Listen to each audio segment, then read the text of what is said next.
After fire, flood, disease, and ash, the great hunter still walked, but through a quieter kind of ruin. The body still carried power in its bones, but each disaster had taken something from it. For a wounded plant eater, every step through this dead land was a gamble against the night.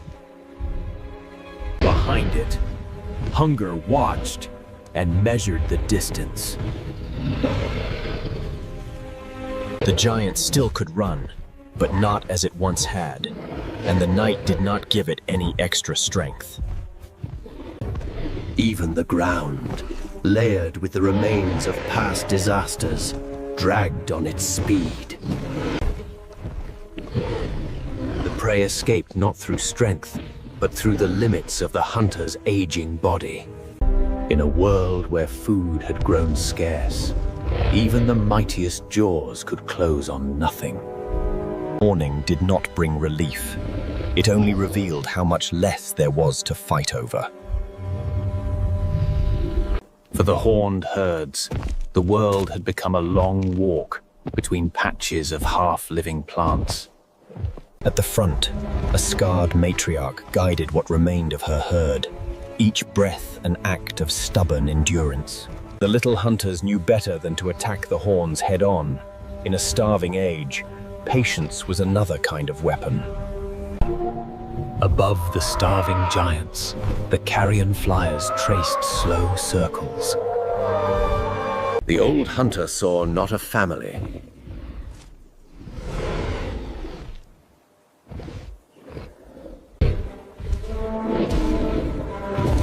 it was none. A younger rival, shaped 22 sets of jaws, one narrowing world of prey, and no room for sharing. One herd, many hunters, and a single strip of land that still pretended to be generous. Every step toward the new valley passed over reminders of what the world had already taken. Below them lay what passed for abundance in this new age. One narrow slice of earth where water and leaves still met. The necks that reached for these last pockets of green had already learned to move with constant caution. The horned matriarch claimed the front, feeling for danger in soil and air before trusting it with her herd. Herbivores from different scars of the continent had followed the same promise of water, holding their weapons low for as long as their stomachs stayed empty. For the old hunter, this valley was not salvation. It was a bowl full of moving meat. But youth had found the same edge, driven by the same emptiness in its belly.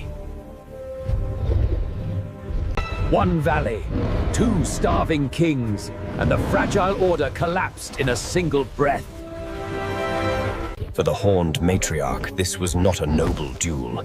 It was a line drawn to keep teeth away from the few mouths she still led. The promise of one more full stomach tore apart what little peace the valley had woven. The little hunters did not chase the center of the storm. They fed on its edges. Old strength and new muscle closed the distance between them, each one too hungry to yield. Youth struck where old scars had stiffened flesh, trying to pull the crown down in one sudden bite. But age had not taken all of its power. In its jaws still lived the memory of many victories. The valley shook under their struggle, while many smaller lives waited to see which giant would feed them. Wounded and off balance, youth suddenly found itself facing not a rival, but an executioner. The horns did not care which hunter was younger. They only cared which one had come too close. Victory in this age did not mean safety. It only meant being the last one still breathing over the same patch of ground. The younger one fell, and the older one remained, hurt, tired, and no closer to a world that cared if it lived. The horned ones did not celebrate the fall of a hunter. They simply lowered their heads and took back a few more mouthfuls of green before moving on. The sky had waited long enough. For the flyers, this was not tragedy, but a rare chance for... The old hunter left the valley not as a ruler, but as a body that had bought one more day.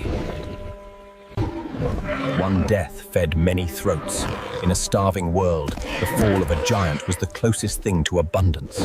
The smaller hunters stole what they could from the feast, thriving in the spaces that giants left between their wings. By the time the sun slanted low, the valley already held fewer bodies, fewer tracks. It had survived another fight, another reshaping of its small part of the world. It understood nothing of ages or futures, only that the land had grown harder to live from with each passing season. Above the scars, the light still changed color, as if nothing below it had altered at all. The water that had drawn so many bodies here did not remember which ones had fought or fallen beside it.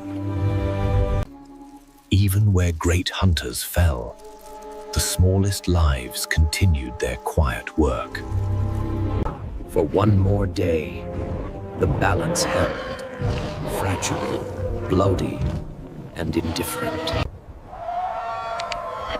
Sleep came not as peace, but as a pause between struggles. Even in its shallow rest, the hunter's body remembered running, chasing, falling. Another turn of the sky began, and still the same questions waited for every living body. The old hunter chose another path, not toward peace, but toward whatever scent still promised meat. The age of the great hunters was not finished yet, but neither was the planet's patience. After the Great Flood, the ancient coast looked calm again. But calm did not mean safe. His wound had closed, but it had not healed. The land remembered his weakness and opened it again with each uneven step.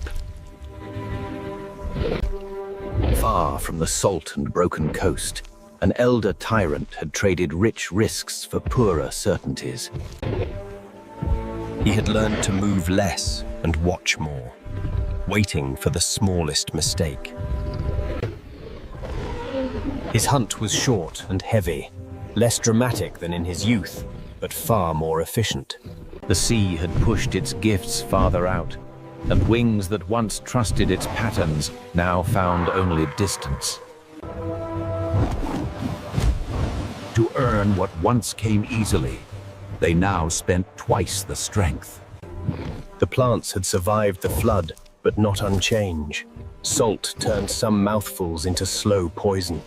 Instinct dragged them away from the burned taste on their tongues.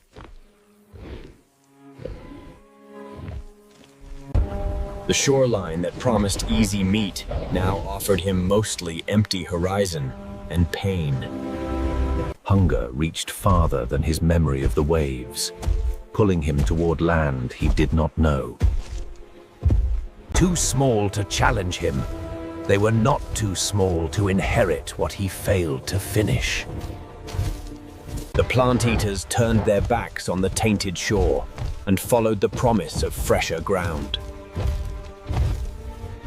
Paths of caution and paths of hunger were about to cross on the same ground.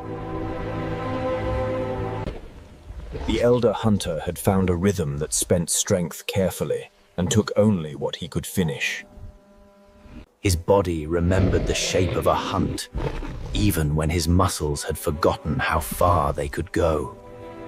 Driven by emptiness inside, he ran as if the old wound had never marked him. The herd fractured, and one body fell behind, exactly the shape jaws were made to find. But the same flesh that fueled his charge betrayed him in mid-stride. The hunt he began had already moved beyond his reach.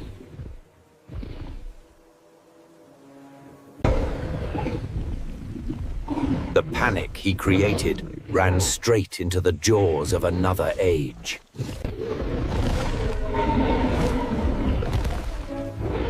His attack was brief but complete. Life left the body quickly, and the valley took it back into itself.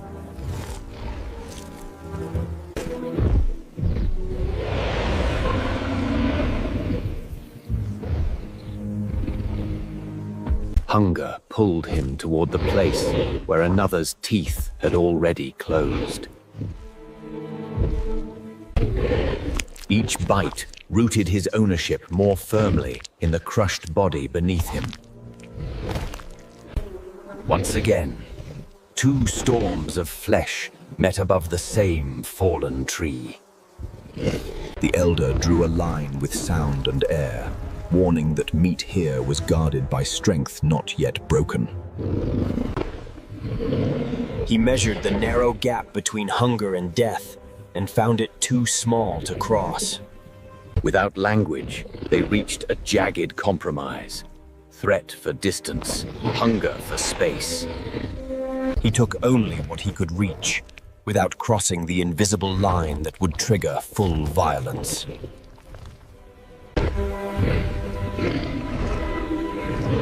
For now, the circle around the carcass was drawn too wide for them. They did not become allies, only two storms feeding on the same fallen trunk from different directions.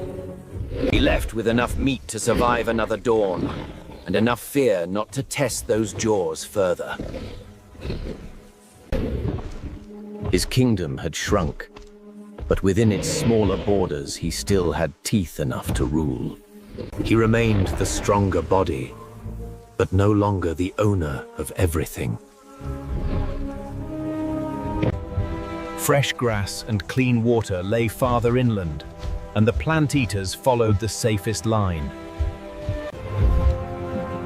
Wings that had once chased waves now read the paths of rivers and herds. By bending their habits, they found new ways to feed in a changed world. What had once been a center of struggle became only another edge of larger lives inland. The plant eaters built their safety around water and shadow, not around the ocean's changing moods. He learned to seek single targets rather than whole herds.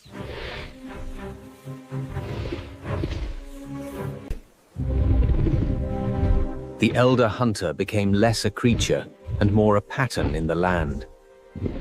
For the smallest hunters, the uneasier peace of giants meant a brief age of quiet plenty. They watched distant battles and fed on what those battles left behind. Where water had drowned roots, new life pushed between the old scars. From above, the rivalries of the ground became flowing patterns around water and grass. Even teeth needed moments when they did not move.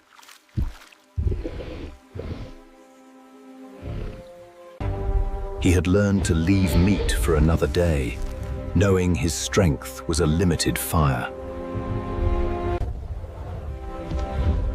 For a few breaths each day, the ancient world seemed almost calm. His sleep came in fragments, broken by pain, and by chases that now tore at him from inside. The scars of the great wave remained, but new patterns had already woven themselves around them. Where blood had soaked the ground, green returned more quietly than the fights that fed it. He began to choose targets that matched his new limits instead of his old memories.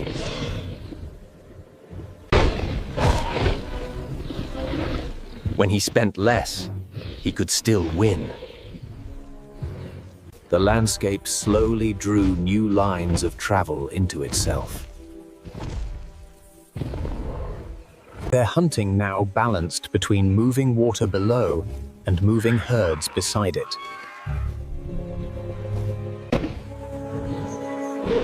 The smallest hunters read the ground's warnings as clearly as any scent. The coast had become a boundary rather than a home.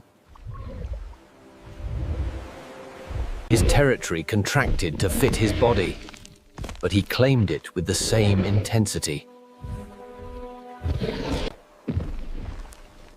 He drifted through his range like a moving boundary, rarely seen for long. In the brief quiet, even the restless ones lay still. He did not know how much the world had taken from him, only that some things now stayed forever out of reach. The land had pulled his story away from the sea. No single creature ruled all of this.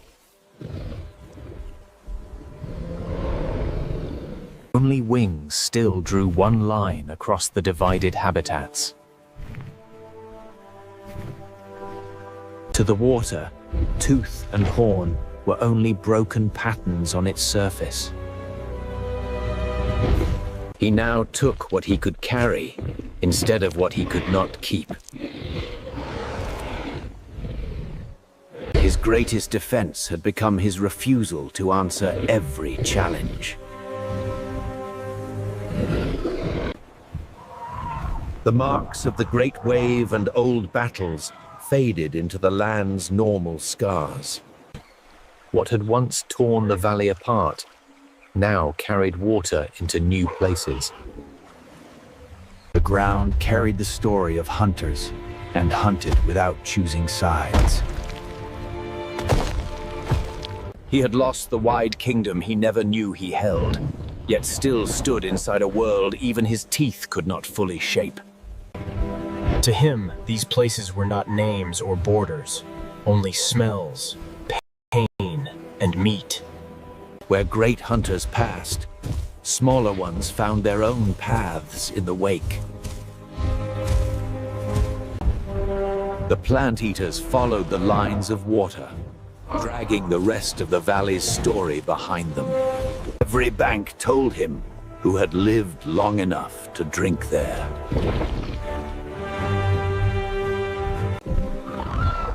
From above, wings watched the giant's decisions without taking sides. The shore that had once been loud with conflict now whispered under the sky. His body now knew a different kind of day. Less running, more watching. He had become part of the Valier's horizon, a moving line between safety and danger. Those without teeth like his made walls out of bone and weight. The flyers slept where stone gave them edges to cling to. The cliff is their cradle and their cage. As larger hunters slowed, the smaller ones filled more of the empty spaces. The salt that once stung their mouths now washed away in inland flows. Their stories no longer collided at every turn, but they still moved under the same sky. His age did not belong to one kind of body, but to all that could keep breathing as the land shifted. His hide carried the story of every time he had bent instead of broken. His steps fell fewer now, but each one still reshaped the ground beneath him. The lines carved by hunters sometimes became roads for the hunted. The valley had not forgotten its disasters, but it no longer bled from them every day. The air that once burned their lungs now lifted them with less cruelty. In the shadows, a new generation practiced how to live from the mistakes of others. Even in this hard age, moments of play slipped in until fear called them back. On this ancient shore, And in these inner lands, He would never be what he was before. But he was still here. for now, his long shadow still stretches across the stories of others. On this prehistoric planet, the tale of tyrants and herds was only one layer in a world. The wave had gone, but its shadow stayed stitched into rock, water, and hunger. Every step now pressed into a coastline that no creature remembered. What the sea abandoned became the new beginning of the food chain. The smallest hunters moved first, racing the drying pools. For the flyers, the familiar sea had become a broken mirror. For the old tyrant, the new coast smelled like promise and like warning. He had survived the wave by holding the high ground. Now he needed to know what was left to rule. Further along the battered coast, another tyrant had found easy wealth. He had strength and hunger, but no memory of the coast before it broke. Plant eaters that had fled the wave now avoided the smell of what it left behind. She did not know disease, but she knew the smell of wrong water. The armored ones watched from higher ground, holding their silence like another shield. Between the great hunters, the small killers tried to stay as unnoticed as the wind. They walked in the giant's shadows, feeding on what those jaws discarded. Even in the air, the shape of the world had moved beneath them. Instinct said there should be food here. The water disagreed. Age and a moved shoreline made the sky heavier than before. The young wings did not chase the open sea. They hunted where water hit stone. They turned the broken shore into a new kind of sky. They did not carry wisdom in words, only in where they chose to land. The plant eaters followed the quietest changes, where green returned.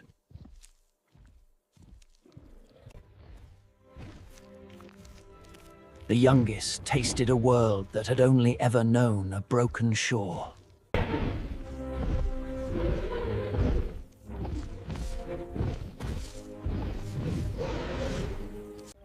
As the salt water retreated, the rare taste of fresh water became its own kind of trap.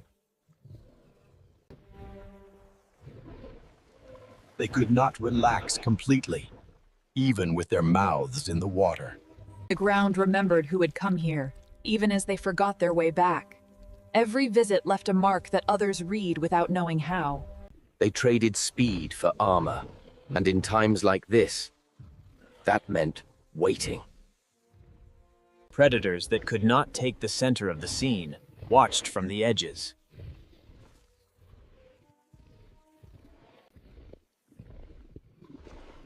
The young tyrant found the place where all thirst met. Every step toward water meant a step toward conflict.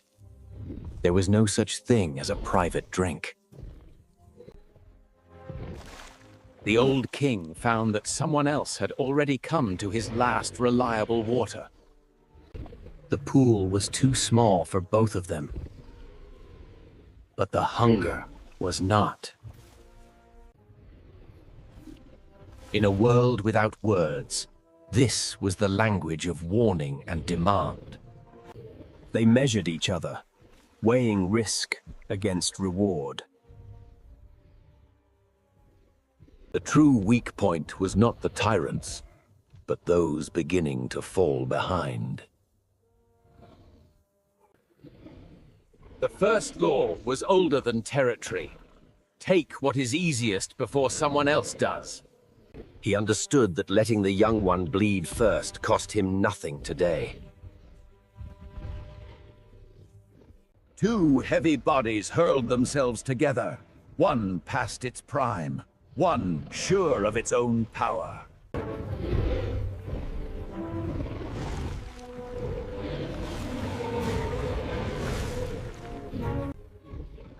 They did not need to win.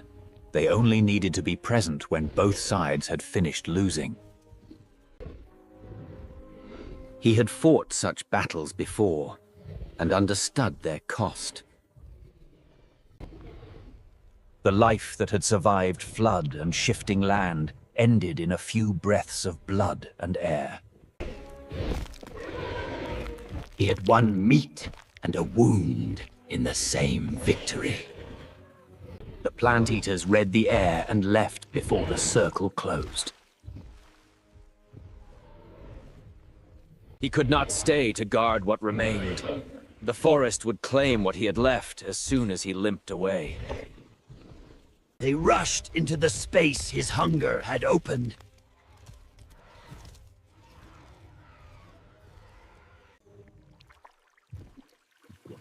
Even the water carried traces of the struggle away. The wave had concentrated life. The kill dispersed it again. The old hunter walked away from the richest place on the coast. He shifted his territory inland, trading glory for a better chance at tomorrow. After violence, the coast looked almost peaceful again. Along the broken stone, the new flyers refined their small advantages. What had once been just rock and danger had become part of their design. The one who had learned the old sea watched a different kind of sky take shape. For them, survival meant distance, away from salt, away from blood, away from the waves' reach. Play and fear shared the same short span of time. They carried the memory of the wave in distance, not in thought. He still claimed the edge of the sea, but now with a visible price in each step. The shore had marked him as surely as any rival. They now followed him not just for what he killed, but for the chance that one day he might fall. They traded the vast sea for smaller, more predictable pools. The coastline had gathered all their needs into a narrow strip. Here, the world was still enough for the sky and the water to share an image. Nothing here was as it had been, and yet life still filled every line the wave had redrawn. He had not been defeated, but he had narrowed. For the new wings, this broken coast was simply the only world they had ever known. The sea that had once struck like a fist now whispered like a held breath. Even in stillness, the coastline continued its work. Another day began on a coast that had forgotten the shape it once held. They thought the storm had passed, but the shoreline was only catching its breath. Every step pressed fresh choices into a coast that kept changing. Far from the shore, the planetal's weight shifted again. The past and the future of flight could not name the danger, but both felt it. When the water stepped back, the shore suddenly grew too wide.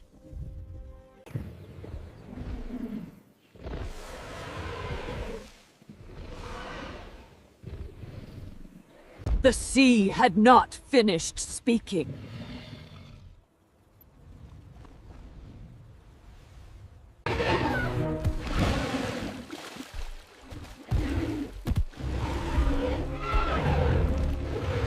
It was not a storm from above, but a blow from beneath the water. For those with wings, the only answer was up. Mothers who had faced teeth and drought now faced the weight of the sea itself. The ancient planet erased part of its own edge in a single breath. For a few heartbeats, up and down meant nothing.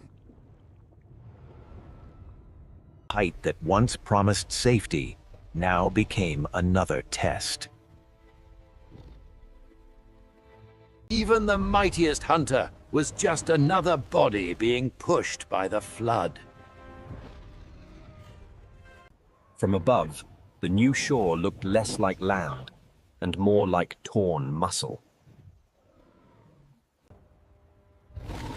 When the water withdrew, it left its mark in lives and in stone. Some survivors emerged smaller in number, smaller in strength, but still hungry. Herds that once seemed solid now had gaps where bodies had been. In moments, the map of their world had been redrawn again. Old predators sharpened their habits on newly wounded coastlines. For those who could adapt quickly, disaster became a new feeding ground. Armor and formation had saved them again, but at a cost measured in missing shadows. The smallest carnivores rebuilt their strength first, one mouthful at a time. For anything small and slow, the tide had turned into a knife. The water held secrets now.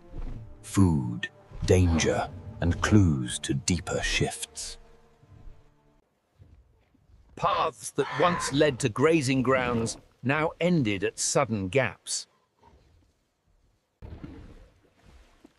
Every new route had to be learned with full weight on the line.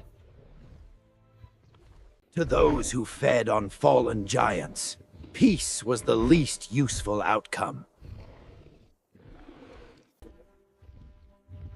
Even in this age, not every standoff ended in shattered bone.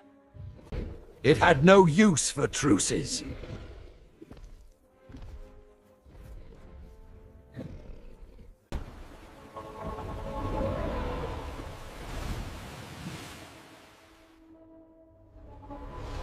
The coastline now had new hiding places, new traps, and new echoes.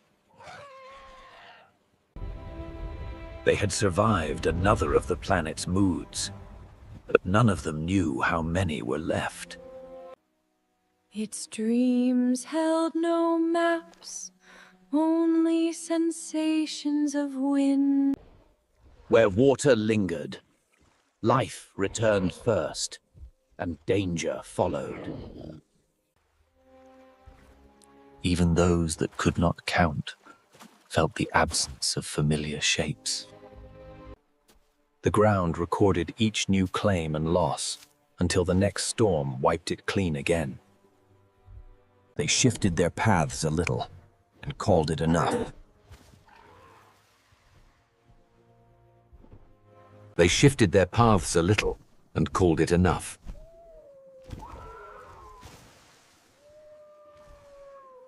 The same violence that had stolen lives had carved training grounds into the stone.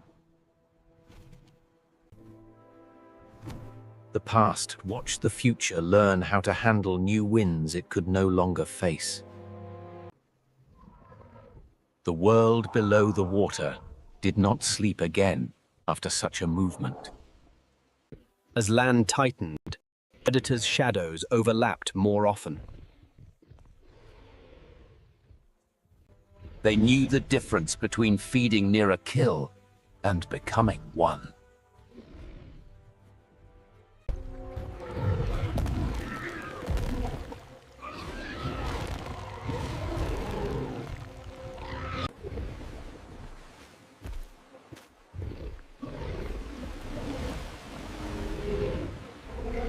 Some lessons did not need to be relearned.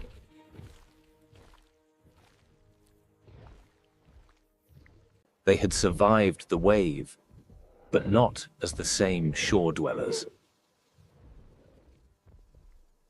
They had survived the wave, but not as the same shore dwellers. The planet kept exposing new surfaces for their feet to learn.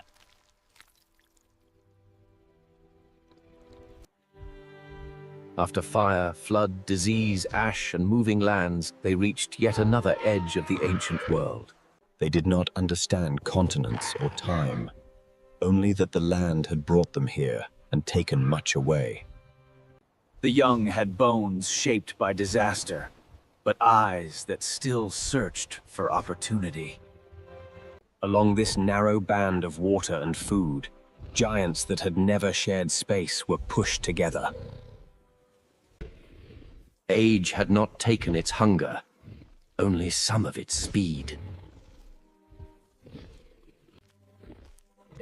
Those who had grown up in an age of constant danger did not need elders to name a threat.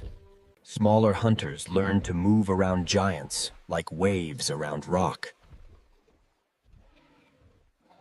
Some bodies answered threat with patience and armor. Their strength was in existing like moving walls. Even here, life layered itself from the water up to the highest backs. For a moment, the air above this new sea seemed generous again. Old rivalries followed them into every new landscape. Two survivors of many storms met again, this time on shifting sand instead of forest or plain. Even those too small to join the fight felt its outcome ripple through their chances to live. There were no winners here, only those who stayed standing. The old hunter would keep moving as long as its limbs obeyed. The world did not pause after these contests. It simply folded them into the next hour. Beyond this new shore, the air itself was changing again. Every body here carried old catastrophes in its design. Their minds held no words for what had changed, but their bodies shifted constantly, seeking new rhythms. Even under strange stars, their needs remained simple. Each night wrote lines in the sand that morning waves would unwrite. In quiet moments like this, predator and prey patterns softened. Not all arrivals came from the sky or sea. Some walked in from other hidden lands. Their bodies carried different answers to the same old problems. To the small hunters, conflict among giants meant only opportunity. Sometimes, the cost of fighting was more than even armored bodies could afford. The old hunter weight exhaustion, injury. Above the calm of this brief truce, The air gathered new weight. The water that had given them this narrow refuge began to change its mood. Instinct pushed them higher, without explaining why.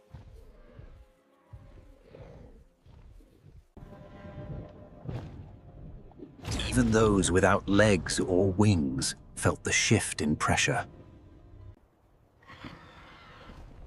Once again, the ones in the air became the first to see the full shape of the threat. Age had taught even the fiercest hunter when to brace instead of chase. This was not the end of their age, only another of the planet's violent moods. Walls of flesh formed where stone walls ended. It had never seen this exact storm before, but its bones recognized the pattern. For a while, the difference between land and sea blurred.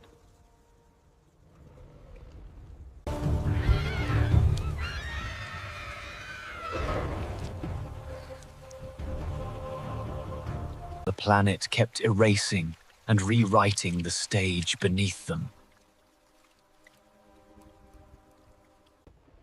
The ancient world rarely destroyed everything at once. It preferred to leave enough survivors to face the next trial. The same place had become a slightly different world in a single storm.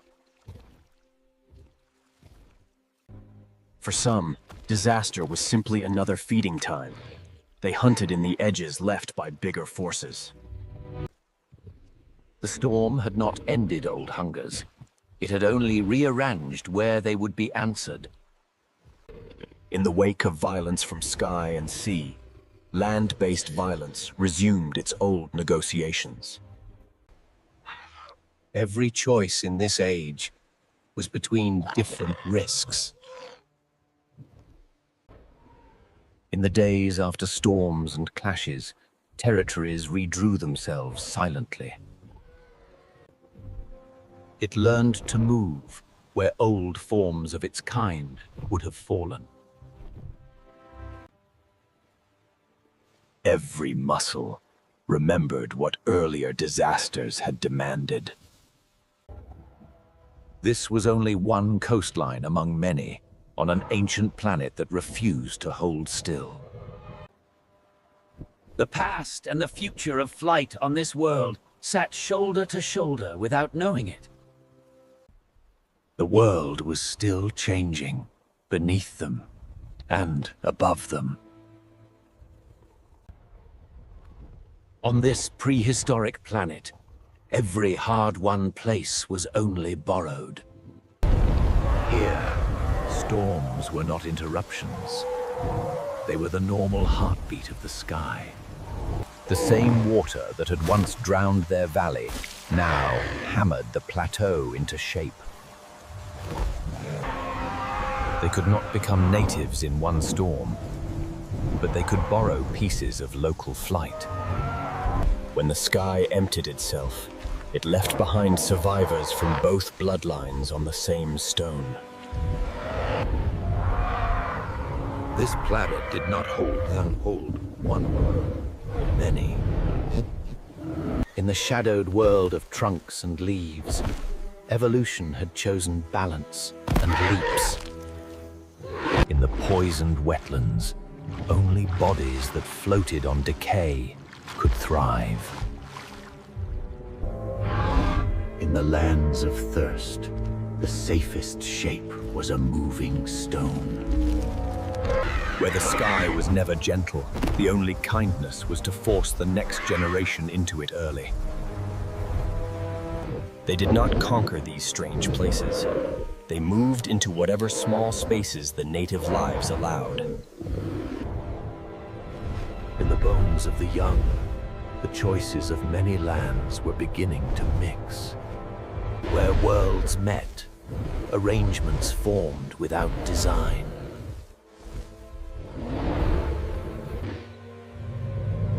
The ground recorded these meetings long after the bodies moved on. Beneath one sky, the world split itself into many small. Most of what walked here would leave no mark that lasted, but a few impressions would outlive any heartbeat. This world never truly rested. Even when its surface seemed calm, Every disaster in these hidden realms made room for something else to grow. From above, the battles of giants seemed to decide everything, but futures often began smaller than an eye could see. where different worlds brushed against each other. Lives from separate experiments overlapped for a moment. Connections that would never be recorded in stone still shaped which bloodlines continued. Even in lands shaped by constant turmoil, there were times when life could simply repeat itself instead of scrambling. It had no memory of old valley floods. The story that had shaped its ancestors was already fading into the background. Even the harshest lands could become ordinary to those who survived long enough. In places that looked dead from afar, cycles of waking and resting continued without witness. The poisoned waters did not cure themselves. Some forms settled into the in-between spaces, neither fully of land nor fully of water. In death, the distinctions between forest, swamp, side by side at the water, beyond every forest.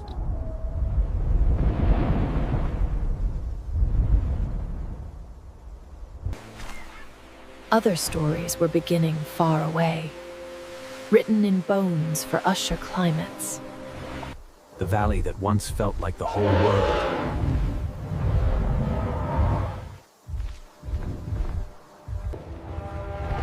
This was an age ruled by creatures whose names would never pass their own tongues. In small changes like this, seeds of distant futures hid themselves. Some instance of this churning age would be locked away by accident. They did not know they were part of a larger story. They only felt wind and hunger. At every border between elements, the planet negotiated new contracts with life. It was just one animal among countless others, yet its shape hinted at paths. For those born late in this age, constant danger was simply the backdrop of existence. Its mind held no words, only responses honed by countless lives before it.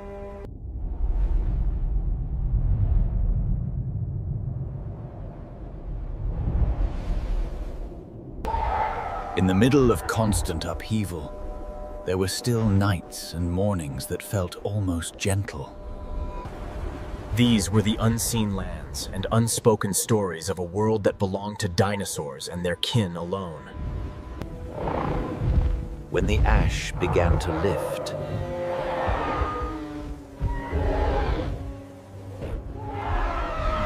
the ones that had endured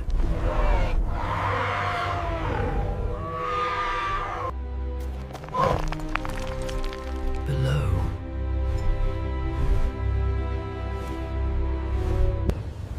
In an age before borders and names, the continents themselves were wanderers. Without maps, without memory of these places, they followed only the pull of change in the air and earth. Ahead lay a forest, so old and deep. They had once ruled open air and broken plains. Now they faced a living maze that swallowed light and sound. Here, the ground did not simply support life, it consumed and remade it. In this giant forest, the air did not belong to them. Where the canopy ruled, other hunters had taken the place that once belonged to the sky. When the ash finally began to lift, below them, untouched regions waited, where no shadow of their kind had ever fallen. In this age without borders, even the continents themselves were wanderers. Without maps, without memory of these distant places, they followed only the pull of shifting air and trembling ground.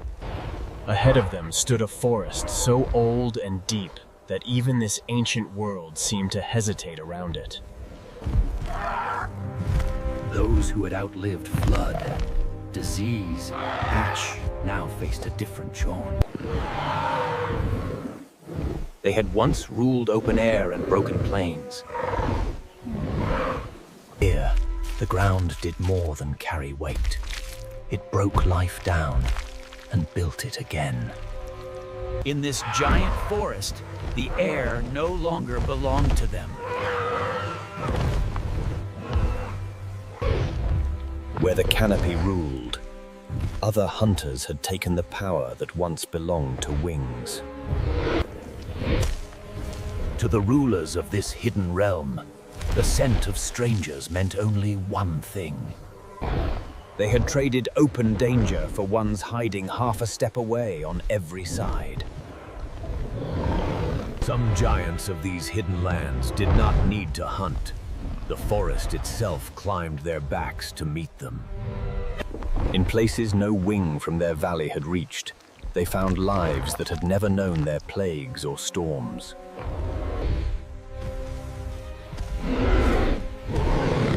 The forest's first greeting was not wonder. The young, who had already learned about hunger and ash, now learned the shape of forest shadows. Old hunters from the valley met the forest's own killers, and the trees shook under their argument.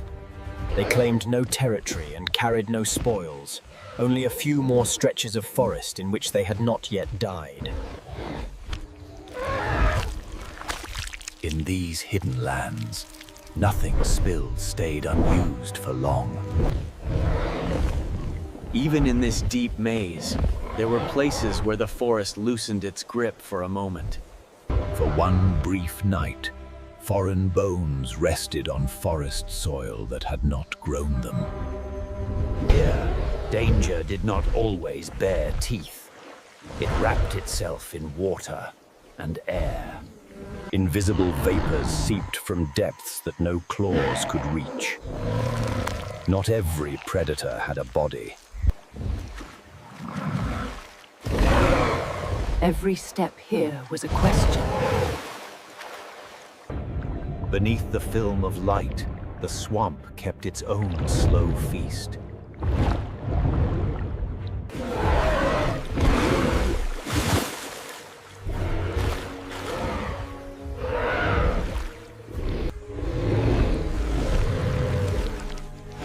Escape here often meant leaving pieces of themselves behind. Wings built for open wind learned to move between rot and fumes. Not all threats here waited patiently below.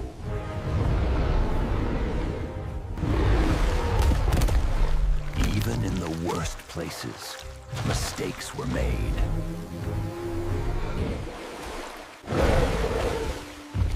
They had passed through a place. In the heart of this world, the sun itself became a hunter. The forest had hidden its dangers in shadow.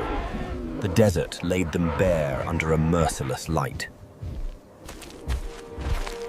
The desert kept its dead close to the surface, as if to warn the living. These lands had already shaped their own specialists in scarcity. They had traded one kind of pain in the air for another,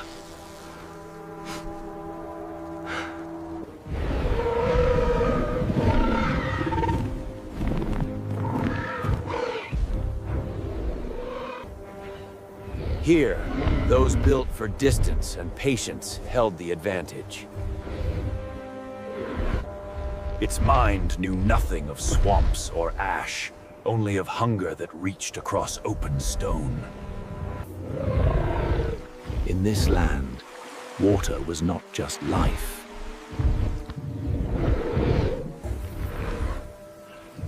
For a few breaths, the planet allowed enemies to stand side by side without blood.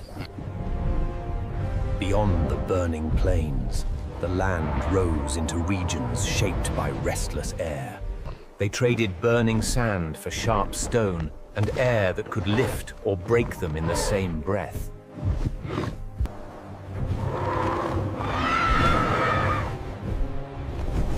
Up here, the sky did not submit. These highlands had shaped their own masters of the air.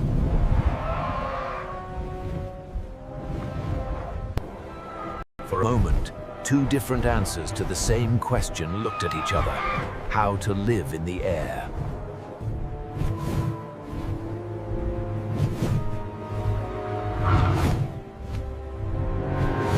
Between worlds, no longer creatures of the high sky, not yet comfortable as creatures of the ground.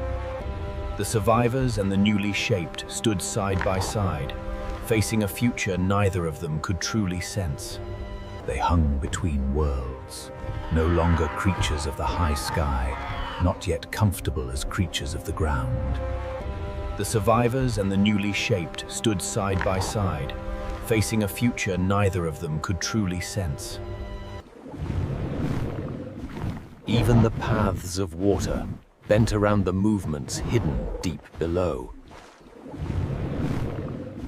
Even the paths of water bent around the movements hidden deep below. Pressed by a changing world, they began to search for stretches of land and sky that felt less broken. This generation's strength lay not in great heights, but in enduring many small, hard steps. Every place that seemed safe now carried a hidden cost. At the edges of their known world, the land still held echoes of what it had been before. Here, the sky bit less deeply into their lungs. They could not return to the world that had been, but they might find pieces of it that hurt less. Behind them, the old home shook and smoked. Ahead, the unknown lay in silence. It could not give names to what had happened or what was coming, only feel which way hurt less to face. Here, they tried once more to place their future closer to quiet.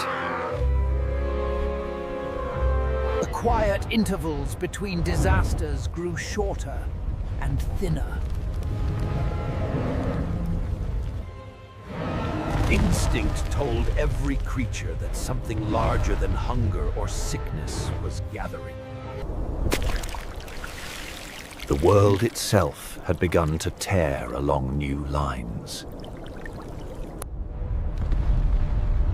The place that had shaped their lives, their deaths, and their changes. It had outlived attacks from the sky and sickness from within. But not even it could outlive the bone. Every tremor that passed through the stone also passed through their bodies. The ones shaped by crisis now faced a choice no instinct could fully handle. To see further, they had to enter the very element that had nearly destroyed them before.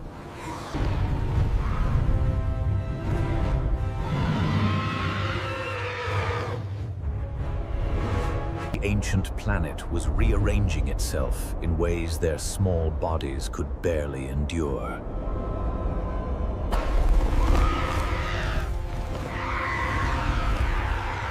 No call could explain what they had seen.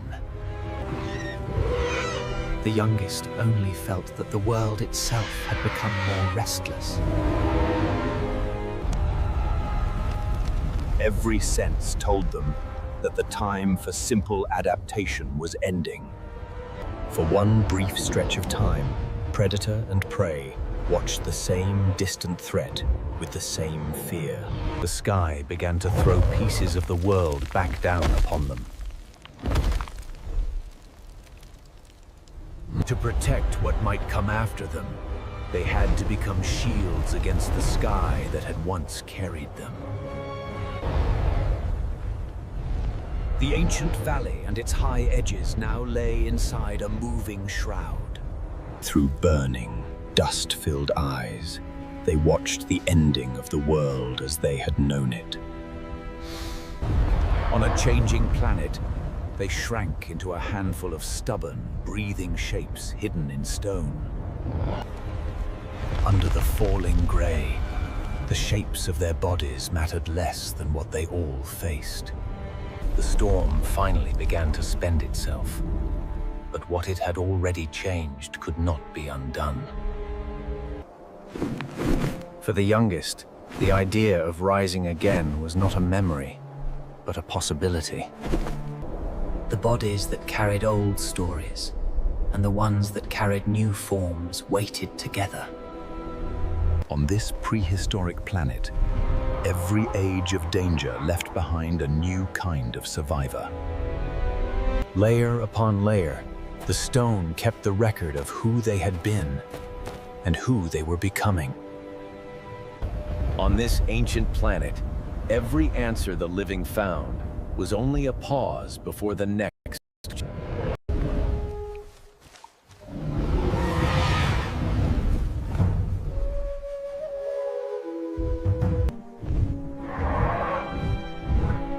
After the plague,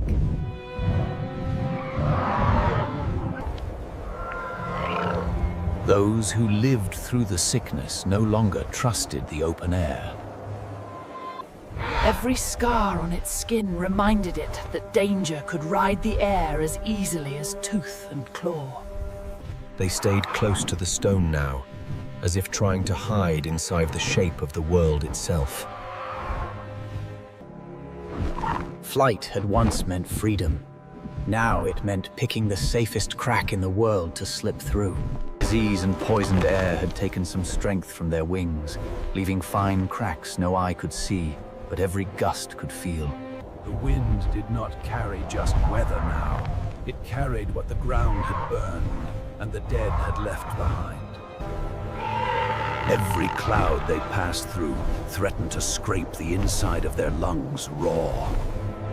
The sickness in the blood had faded, but the sickness in the air remained. Forced downward by weak wings and poisoned winds, the airs of the sky began to learn the ground. Shelter was no longer a high ledge. It was whatever crack or fallen trunk could break the line of sight of teeth. On the ground, they were no longer above anything. They were simply smaller shapes in the path of larger hunger.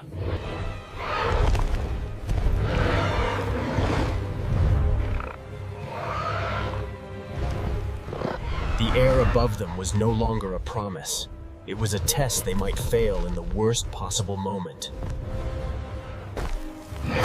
For the first time, the sky's hunters truly felt what it meant to almost be caught.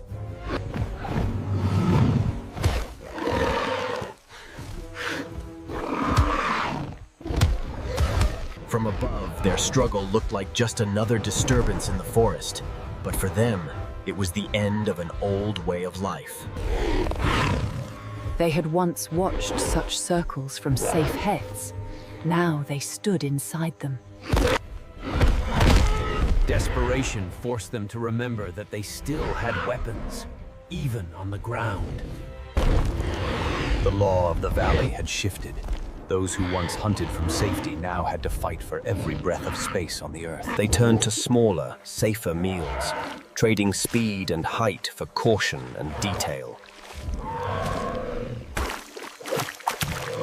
Every mouthful won was a reminder that their bodies were not what they used to be.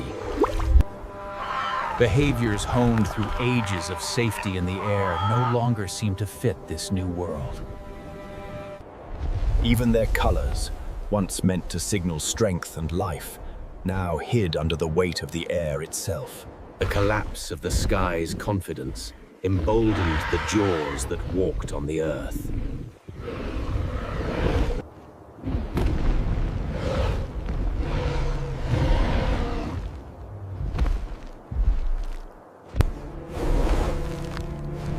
The sky was still theirs in shape, but not in truth. What had once been effortless, endless glides across whole valleys had shrunk to clumsy hops over hazards. What they saw in each other's caution began to shape the way they moved. Season by season, the balance changed, not in a single crash, but in a long, uneven slide. The ones that survived best were those whose bodies and habits fit the new, shorter sky. Wings alone were no longer enough. Those who could run as well as glide had an edge. They began to lay their future where stone and shadow could hide it, not where the sky could see everything. Whatever shapes grew inside those shells would know a different sky than their ancestors. They would open their eyes into a lower, heavier world. The old food chain had broken in the middle, and the weight of hunger dropped hard onto those below. Teeth that once waited for falling scraps now drove the winged ones away from their own kills. Necessity taught them to look down for smaller chances, instead of up for grand ones. Some days, the sky itself felt like an enemy too powerful to challenge. Forced into the same cracks, hunters and hunted shared the same fear of a sky too harsh for either of them. When the air calmed, the world felt changed again, like a story written over the old one in darker ink. In the patterns they left behind, tiny differences began to appear.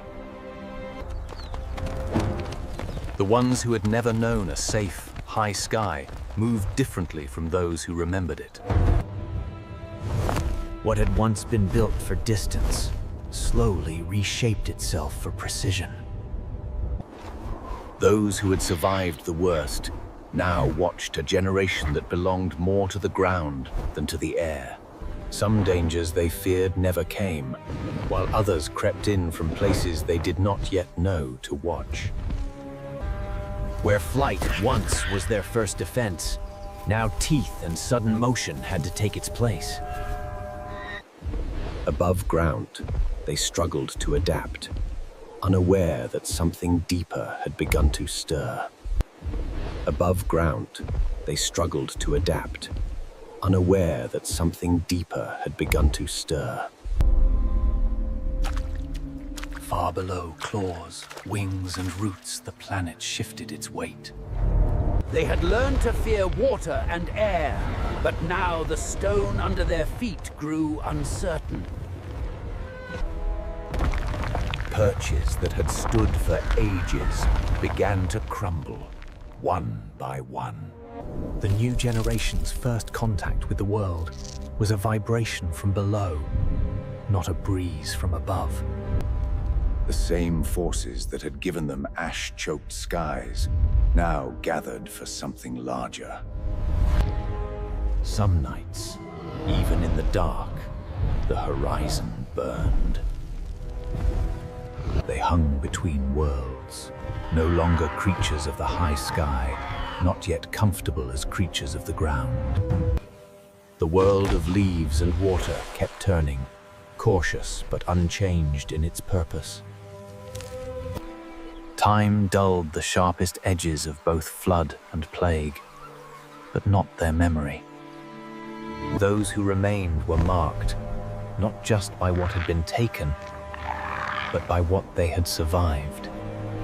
The plague did not leave them whole, but it did not erase all of them either. New wings learned their roots from elders who had flown through flood and plague. The valley had rearranged its paths, every creature adjusting around invisible scars. Places that once stank of sickness began to sink back into the background of stone and time.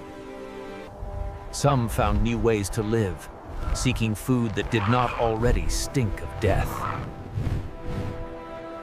They had learned, without knowing why, to be suspicious of still water that smelled like old wounds. Even the hunters of the ground began, in small ways, to turn away from what felt wrong. The valley had not been cleansed. It had simply changed. The next generation did not know the plague by sight, only by where the elders refused. They bred new patterns into their paths, drawing lines that skipped over old dangers. On this ancient planet, the plague of the sky became just another layer in the rock of time. Some eyes cleared again, as if the sickness had only been a passing shadow across their vision. The Ground King had not escaped the flood's hunger, but the plague had largely passed over its heavy frame. The flocks were smaller now, but those who remained had flown through enough darkness to know its shape. Their wounds did not keep them grounded. Instead, they molded the shape of how they rode the wind. For the first time in many cycles, some of the roosts held only sleep and not suffering. The ancient sky looked down on the valley as it always had, indifferent to who lived or died below. Those born after the worst of it dreamed in bodies that did not carry the pain of peeling skin and burning lungs. Its world still smelled of damp earth and old bones, but not of fresh plague. It flew in a sky shaped by disasters it had never seen, guided by those who had. The survivors carried caution inside them, as deeply as hunger and flight. The sky's map had been redrawn, not in stone, but in instinct and memory.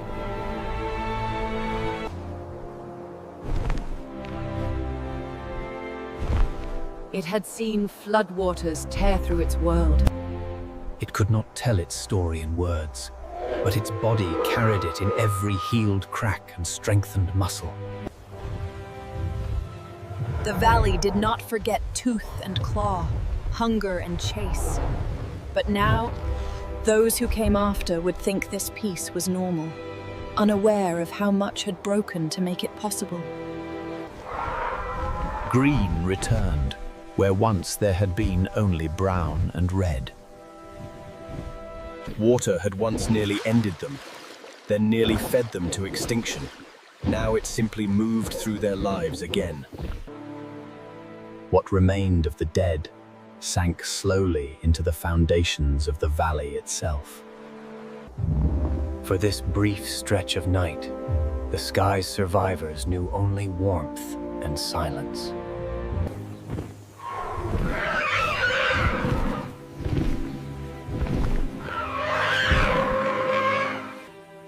Without knowing why, it turned away from the dead earth and chose the higher path. A new day rose over a world that had survived flood and unseen fire. Morning rested easily on wings that had once trembled under the weight of disease. Beneath them, bones and new leaves shared the same ground. Beyond the valley that had suffered so much lay places that knew nothing of its pain. The valley had already held many endings before flood and plague, and it would hold many more after. Life settled into a new rhythm, quieter but still edged with the old dangers. On this prehistoric world, flood had tested the bodies of the ground, and plague had tested the body. Above them all, the sky remained what it had always been, a place of possibility and risk. Still, as long as one pair of wings could rise.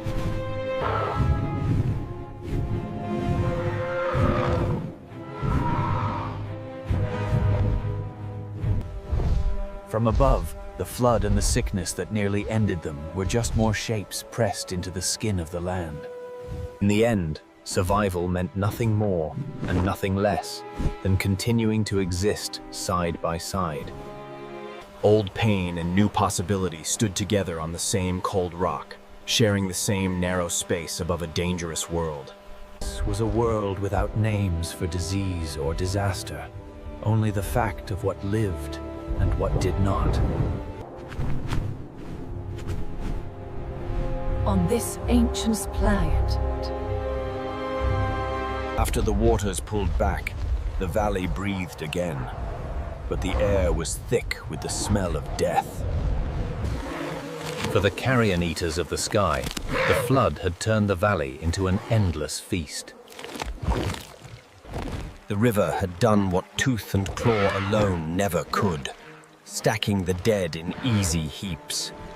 They skimmed the river like arrows of hunger, following the trail the flood had left behind.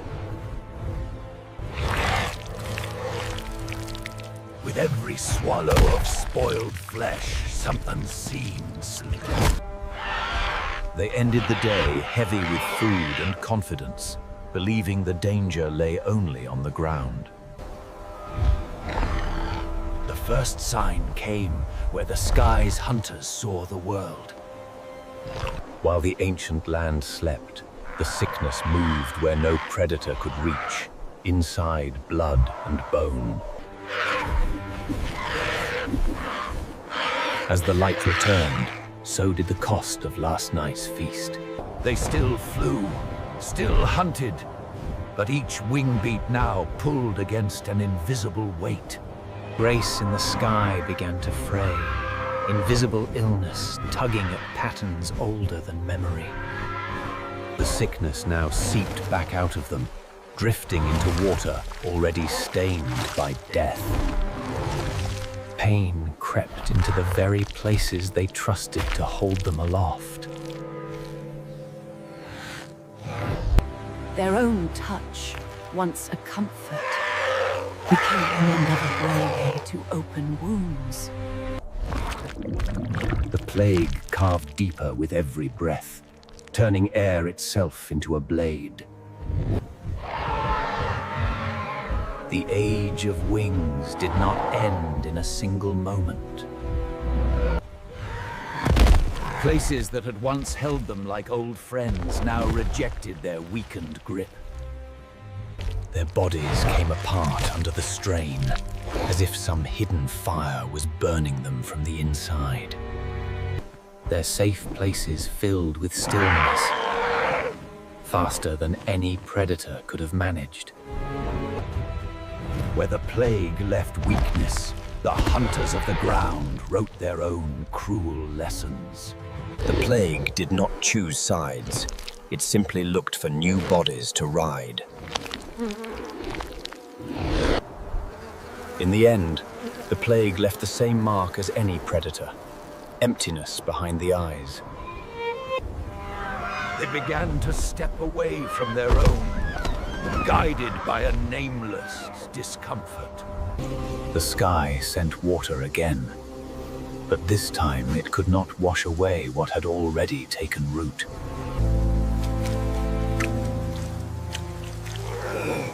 Water traced the paths of the sickness across them. The sickness turned proud hunters into just another shape on the ground. The plague peeled them back until the inner workings of life were left open to the air. Wings that had once ruled storms could no longer command the gentlest currents. Their bodies remembered how to stand up, but could not follow through on old commands. To them, the sickness had no name, only the smell of meat that could not flee. The sky itself seemed to grow larger as fewer bodies moved within it. Stone that once bent under their weight now held more memory than present life. Where the plague failed to finish its work, it left raised signatures across their bodies. Those who lived long enough to learn began to trade safety of height for the taste of the dead. The valley's roles shifted. The sky that once ate freely now watched the ground warily. Even the gentlest water was no longer entirely clean.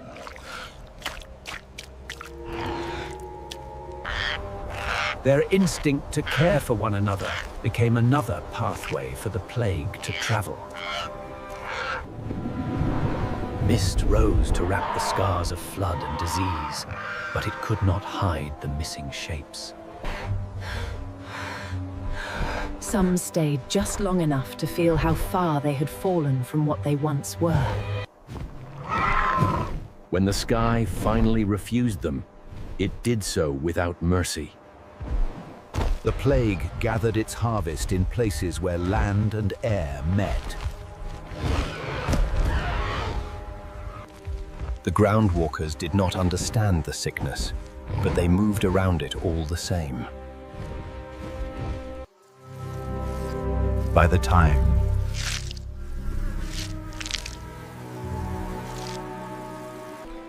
time dulled the sharpest edges of both flood and plague, but not their memory. For once, there was enough death that even the greedy did not have to share every bite. The flood had hunted for it, leaving a banquet where once it had starved. When the sun returned, it shone just as warmly on the dead as on the living. The plant-eaters did what they always did, found green between the bones. When the sun returned, it shone just as warmly on the dead as on the living. The plant-eaters did what they always did, found green between the bones. When the river finally calmed, it did not return the valley they once knew, only a broken version of it. They had survived, but none of them were the same creatures who had walked in the drought.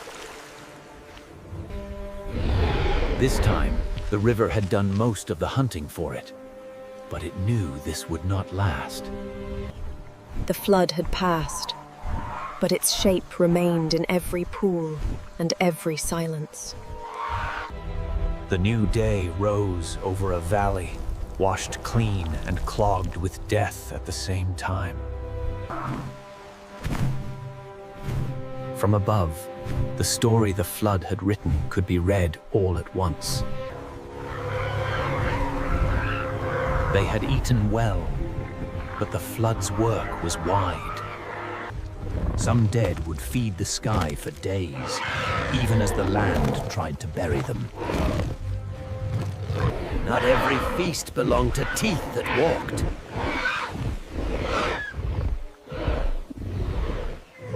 It had watched the flood take more than any battle ever could, yet in the ruin it found more flesh than its hunger had ever dreamed of.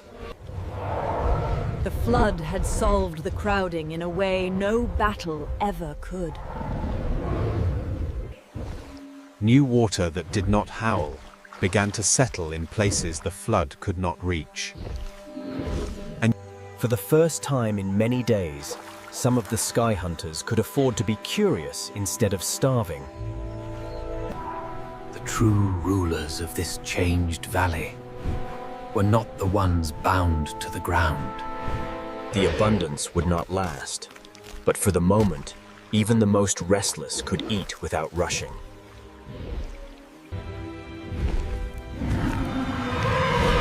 Life grew from death, while death still fed on life. The day the flood truly ended did not come with a roar, but with a sunset. It could still tear apart anything on the ground, but the future seemed to belong more and more to to the air. They had watched fire, drought, and flood, and had learned to ride the changes without...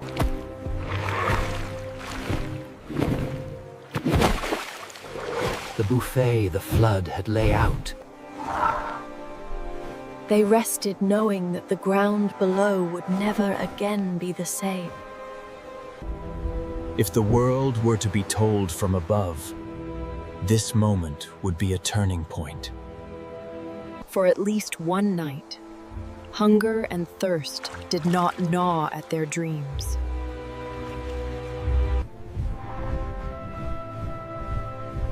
On this ancient planet, fire had tested them. In the chaos, claiming ledges as if they were thrones.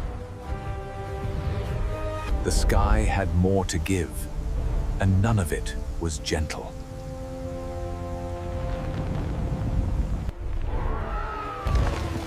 The lake's patience broke before its banks fully did. The generation that had grown up in drought now met a different kind of terror. The water did not fear it, did not move away when it stepped.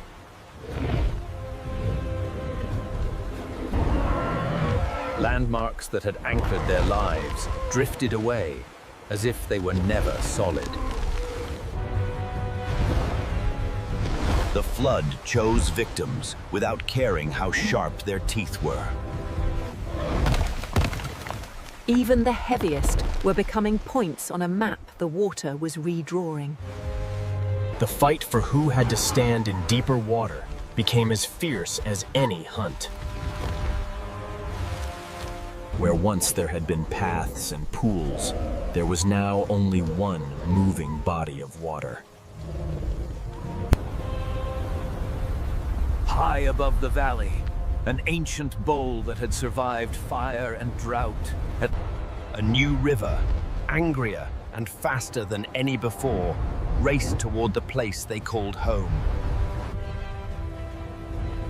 They had learned the sound of fire, the sound of drought, the sound of battle. But the first touch of the flood did not ask permission. It simply erased what it met. There was no higher ground for some, only deeper water.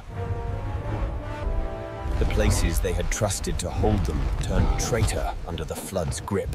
Rock is no safer than sand. Speed survived in the space between falling and drowning, for those who judged the distance perfectly. For once, the giant's greatest battle was not against teeth, but against the weight of the world itself. There was nothing to charge, nowhere to push back.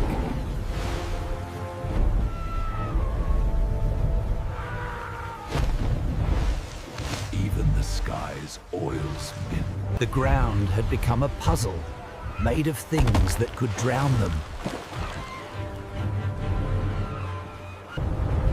The valley that had once been their entire world was now a channel for the sky's anger. survival made strange, temporary alliances between those equally doomed. It had outrun claws, fire, and thirst, but this felt less like victory and more like survival stolen in a single breath.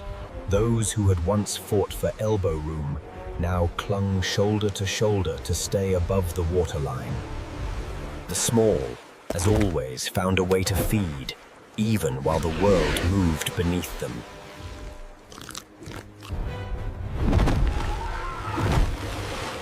For those whose home was the air, the flood was a banquet table. The sky had spent most of what it had, but the water it dropped still spoke loudly.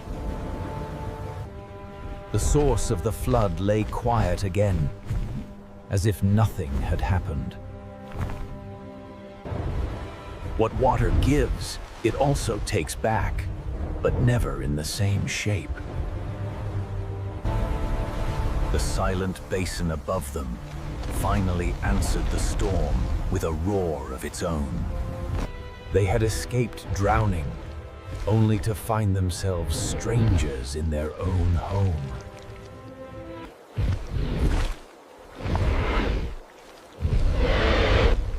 Even it never could. To the eaters of the dead, this was not tragedy, it was abundance. The flood had not only killed, it had prepared the bodies. For once, there was enough death that even the greedy did not have to share every bite. After so many days of burning thirst, the sky finally remembered how to fall. To those who had only known drought, the rain felt like a miracle and a memory they had never lived. Even the hunters let themselves taste the sky before they remembered their hunger. The land began to breathe differently, exhaling dust and inhaling water. Fire in the mountains had cooled, but the sky had found a new way to test them.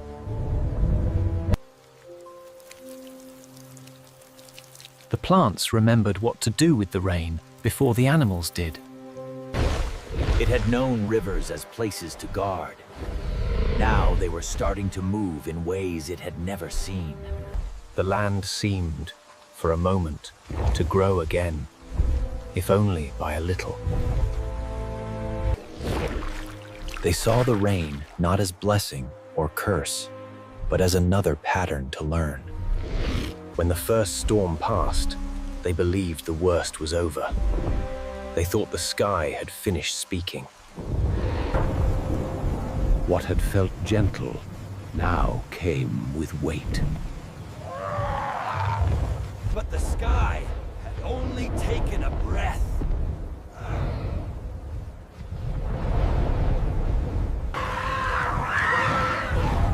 What had felt gentle now came with weight. The same water that saved them began to pull at the edges of their world. The land that had once been too dry to share was becoming too wet to stand on. Not all threats came from the sky.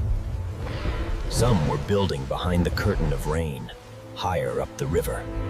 Above their heads, a quiet basin that had endured the drought now strained under the weight of the sky. The land was holding back more than they knew.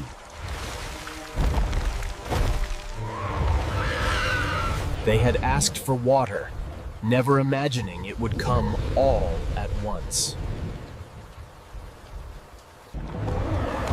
The pool that had ruled their lives dissolved into something larger and less controllable. Its throne was not taken by teeth this time, but by depth. The land was shrinking again, but not from heat, from rising water. Old defenses meant little when the enemy was beneath their feet. The quick found new advantage in the chaos. Years had passed, and the small had grown, but the land that held them had shrunk under the sun. What had survived fire now faced a slower, crueler enemy: thirst. The veins of the land were running dry.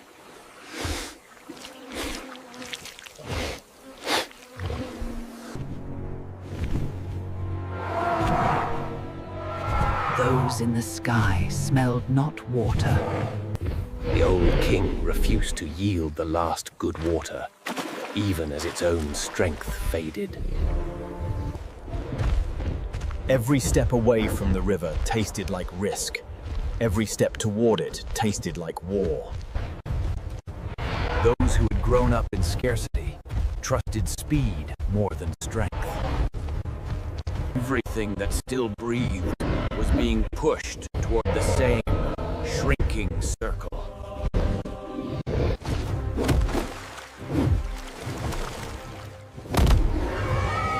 The ground at the water's edge, even Even among the giants, a new generation had begun to question the old claim to power.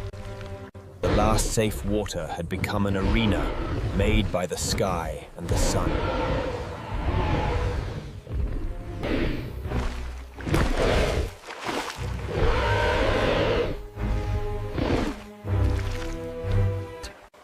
Those who once protected the herd now had to fight against their own, simply to stand. Every clumsy step felt like an accident, waiting to become a war. The new blood wanted more than just water. It wanted space that no longer existed. There was nowhere else to go. The land had herded them all together without raising a single claw.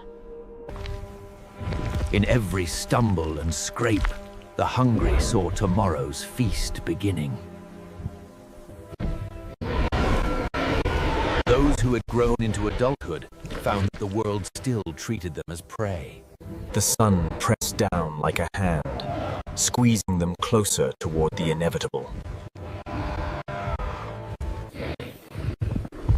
Even those born into hunger found that thirst could hollow them out from the inside. When land and water ran out, age became just another weakness. It knew that in this crowded arena, a battle for dominance could easily turn into a feeding frenzy. The water was no longer a resource. It had become the center of a storm made of flesh. Thirst turned herd mates into rivals. Even the armored had to argue with their own kind for a place to stand and drink. For the small, the war for water left cracks wide enough for death to slip through. Land claimed one more, and no one stopped to mourn. It was too...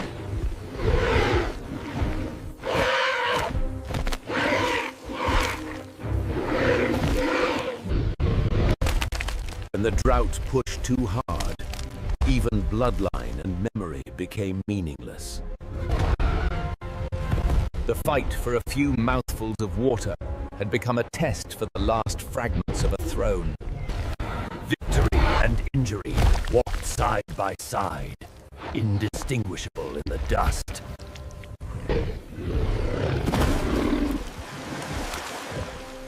The old king's body could no longer hold the weight of its own. In the chaos, every fall was a flashing signal. The fall of one did not mean safety, only a brief opportunity to drink. Even the mightiest needed air and water, two things the drought and battle had turned against it. The pack that had grown in its shadow now fed on the shadow itself.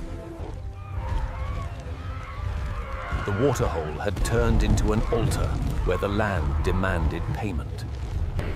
One ruler fell, and another put its weight on the same ground without hesitation.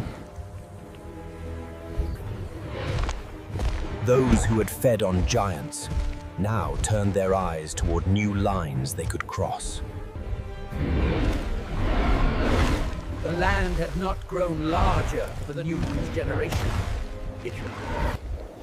Some chose to risk the emptiness beyond, rather than stand another day at the king's shore. It was barely more than mud, but it was enough to keep their legs moving. The new generation did not remember a time before constant conflict. They had been born into its teeth. To them, victory was measured in moments of eating before someone else's jaws closed.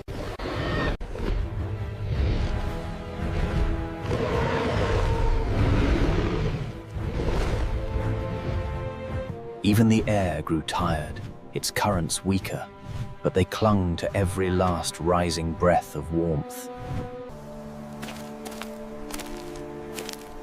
Not all who grew survived long enough to fight for space. The day's battles had drained them, but not enough to end the war the drought had started. Some were not killed by claws or teeth, but by distance. In this season, death never happened alone. It always drew an audience. The drought did not sleep simply because the sun left the sky. Those who once fed on fish now gorged on the fallen giants of the land. It could smell battles it no longer had the strength to join. The land had not grown, but the story had spread across more of its broken surface. Each new day began with the same question, the same journey. By the time they arrived, thirst had already drawn lines they were not meant to cross. This was the lesson of their adulthood. Water hurt.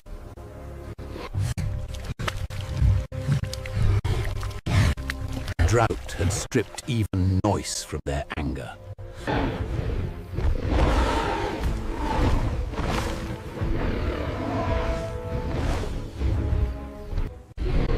Even among the leaf eaters, the old defended their place with points of bone. They did not attack the strongest. They picked at those the land had already half defeated. In this place, a fallen body was just another patch of open ground to fill. Even wounded, it understood that territory and carcasses were the same thing now. Its size still mattered, but no longer as absolutely as before.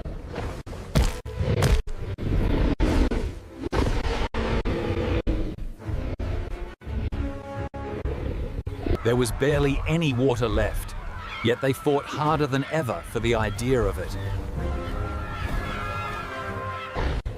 Even the quick had competition now, born from the same hunger and the same dust.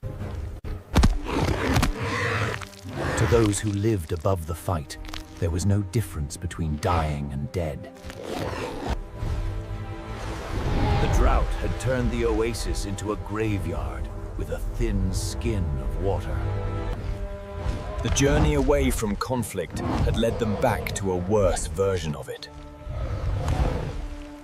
For a moment, prey of different shapes forgot their differences in the face of the same thirst. It had defended its right to drink, but every victory cost more of what kept it standing.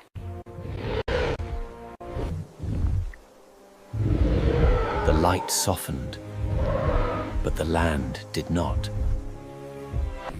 Some had never known the idea of a king, only of targets too big to take in one bite. They slept above the map that thirst had drawn. In the dark, the land felt too small, even for their shadows. Each new morning revealed less than the one before.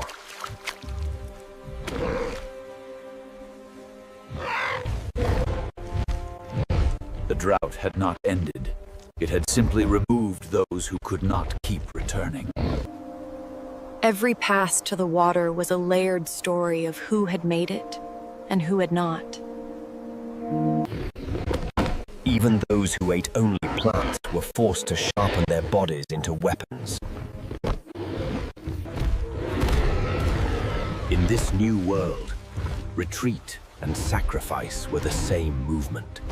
The smallest never cared who started the fight, only who ended up on the ground.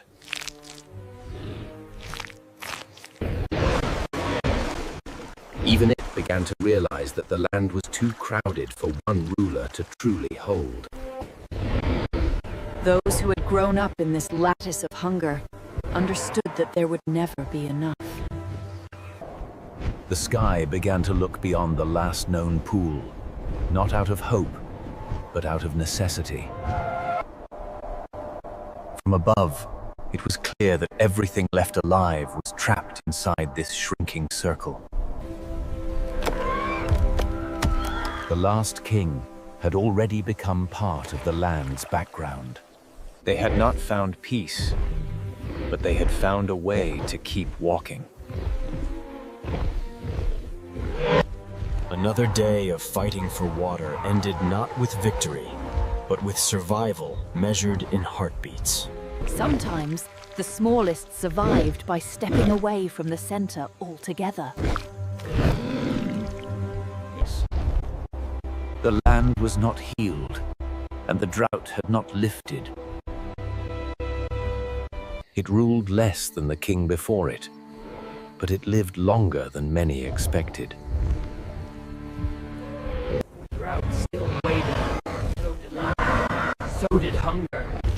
The story lifts its head with the sun. In this age of giants and dust, water had become the true king, and No words marked the borders here. what little comfort this land offered, the giant took first.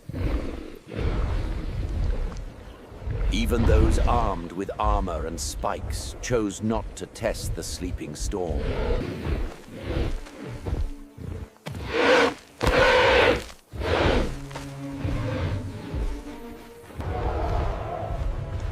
From above, the imbalance looked obvious and unsustainable. Not all waited for a fair fight. Some waited for its remains.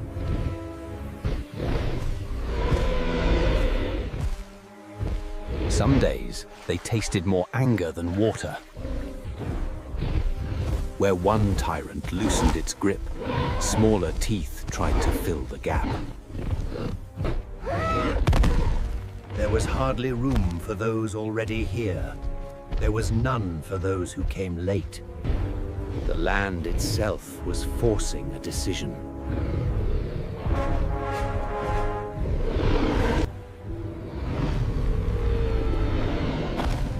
The king announced not hunger, but intent. They knew they could not defeat it, but they could bleed it.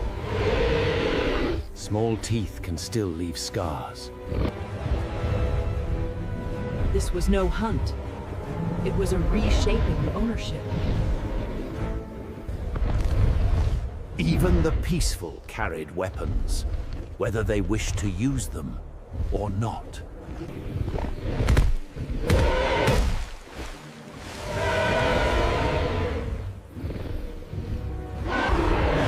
This was a world that could not stay like this for long.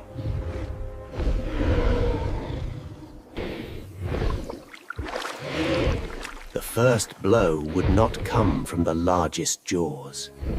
It was not a wound that would kill it, but it was an insult the valley could hear. The king could not catch the shadows it chased. Some lines were almost crossed by accident. Others would be crossed on purpose. Those above did not fear the fight. They anticipated its outcome. Pressure turned sideways, and allies bruised each other instead of their true threat. The land had become too small for order.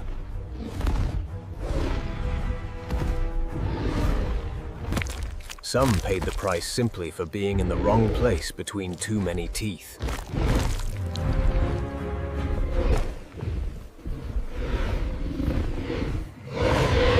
Food and territory became one and the same. The fallen marked the new center of the map.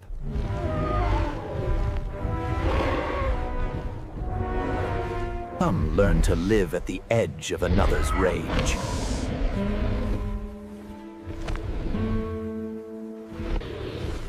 They did not need to defeat the king. only to steal what they could from under its shadow. For the small, a war was a feast.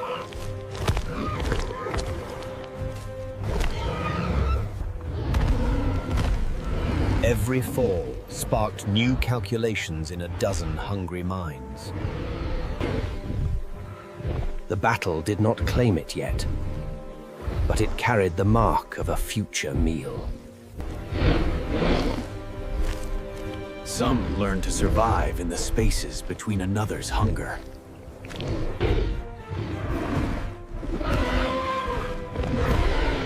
The longer the king ate, territory had not just been claimed, it had been paid for. It had eaten well and bled for it. Every victory it won carved a deeper crack in its own body.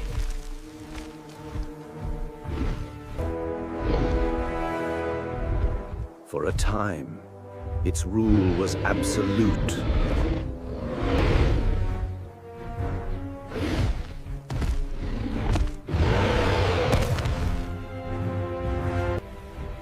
the first true rebellion was not a roar. It was a single step. Its voice still carried power, but less obedience. The land itself seemed to lean away from one ruler and toward many risks. Its jaws remained strong, but the distance between them and their target grew longer with each day.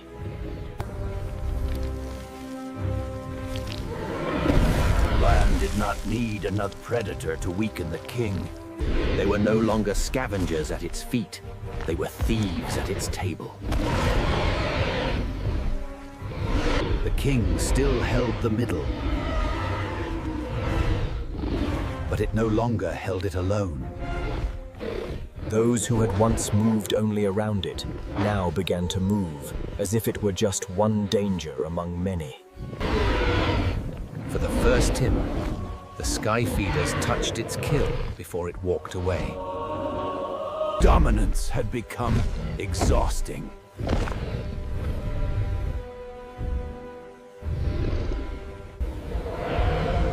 The land had begun to belong to all of them, not just one.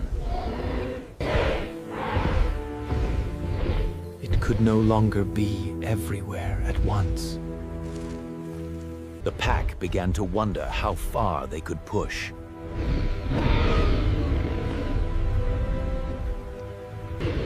The king could no longer hide its weakness from those who watched it most closely. Rest was the one thing it could not afford and could not avoid.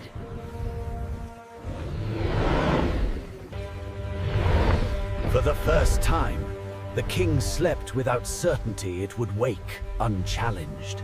The pack had hunted many things, but never this.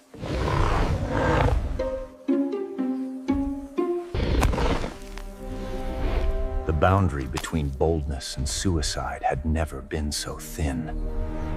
Pain pulled the giant back to its feet, and the valley back into war.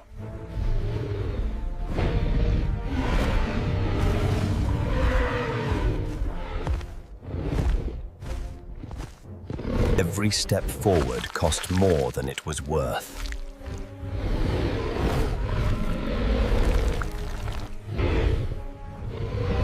They lost some of their own without hesitation.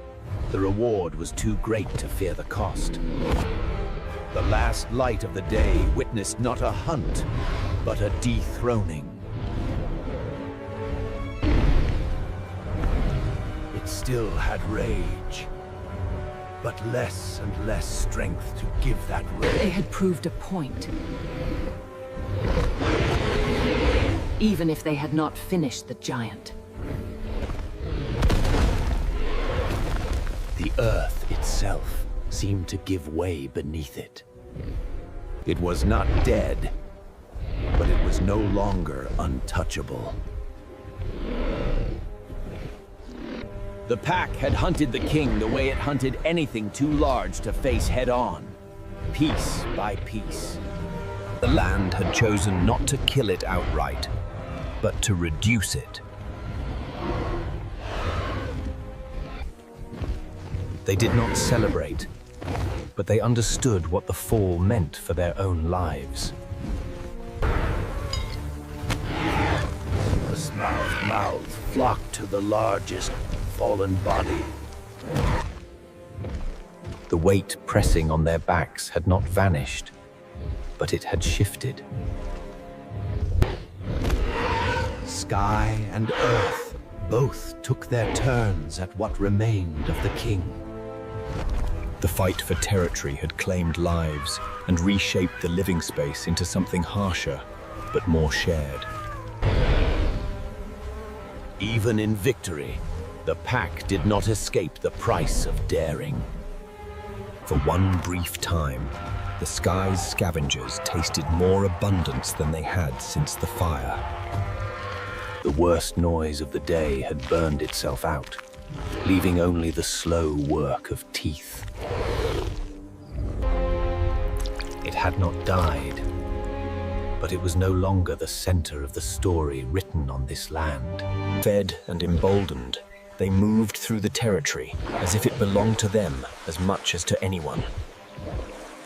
The giants of leaf and horn reclaimed ground, not through battle, but through simple endurance.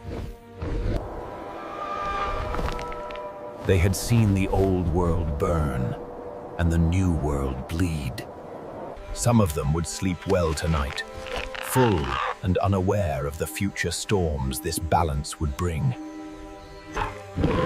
It would live, for now, but this territory would never again bend around it alone. The plant-eaters, too, pressed into spaces they once avoided, guided by hunger and memory. They had earned a place here not by size, but by persistence and risk. The water began to forget the fire, even if those who drank it did not. They had crossed the same ground in fear before. Now they crossed it in wary acceptance. New life pushed through the same soil that had soaked in screams. This was their whole world now. A cramped, scarred island of life on an unforgiving, ancient planet. Those who rose above could see the cost, but also the fact that life had not surrendered. Many had died, and more would die.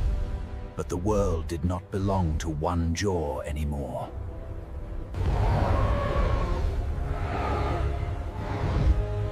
Fires had tried to end them.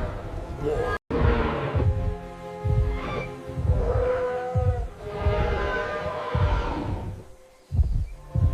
The first to feel the change were those closest to the Earth.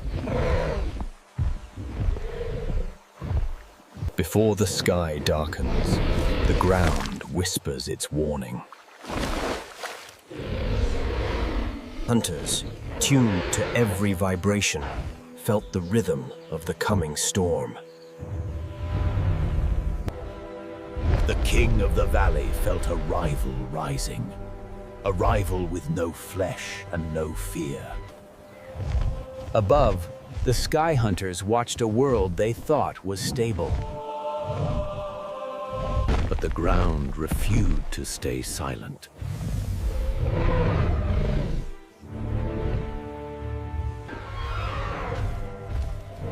The smallest fled first, without knowing why.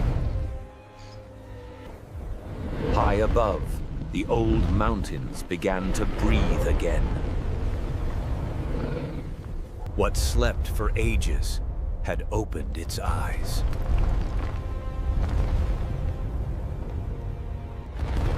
Without warning, the sky turned against them.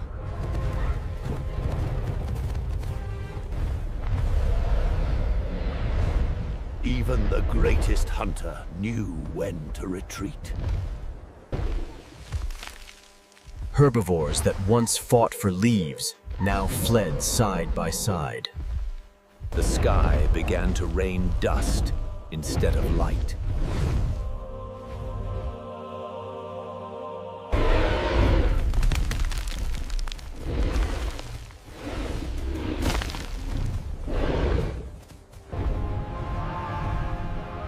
Those who ruled the air found their kingdom poisoned.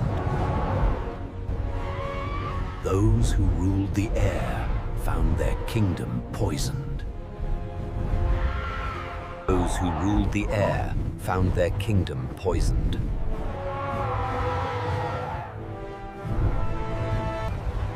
Those who ruled the air found their kingdom poisoned.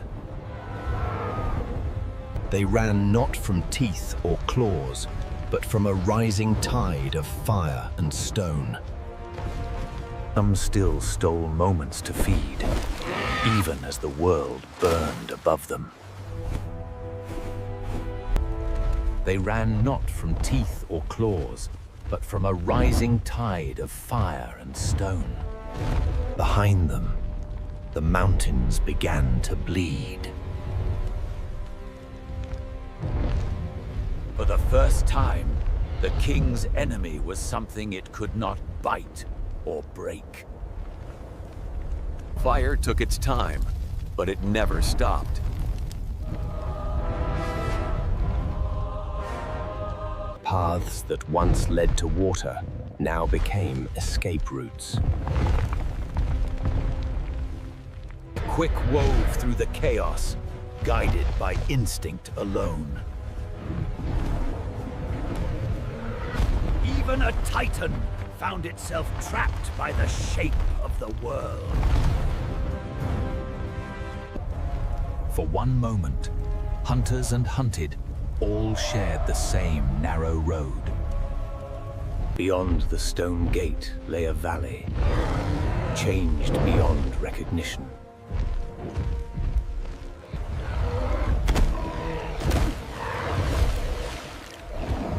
Even the water turned against them. The sky, once their kingdom, became a maze of poisoned currents.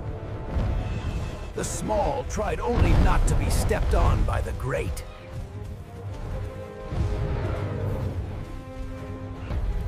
For once, the hunter ran from something it could not ever defeat. The land reshaped itself while they watched.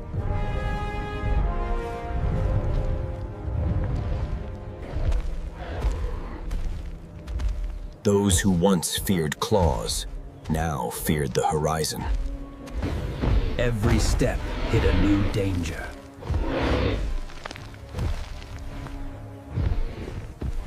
There was no place to stop for long.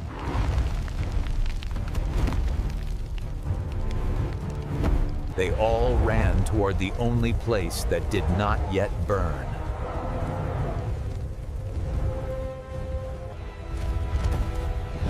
Those who had something to protect ran hardest. Even lungs built for power strained under poisoned skies. The agile found ways across the fire. At the edge of the dying land, there was still a chance. Sky and earth shared the same path now. Pain was a reminder, not a reason to stop.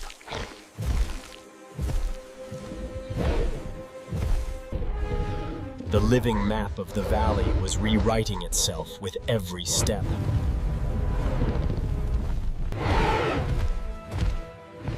Prey and predators alike had no time for anything but survival.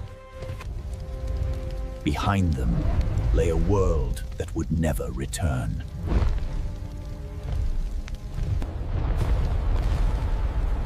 The mountains had traded silence for fury.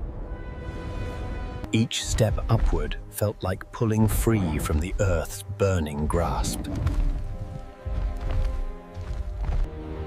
Those who could see the most understood how much had been lost.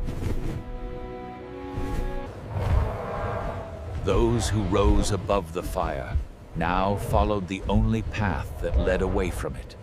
On the ground, the slow and the swift shared the same fragile road. They remembered the fire behind them, but refused to look for long. There is nothing left to hunt in a dead valley. At last, the air did not burn their lungs. It had left behind everything it ruled, stepping into a world that owed it nothing. Hunger still called, but fear had not yet loosened its grip. Returning to their nature, they tested the land that had not yet betrayed them.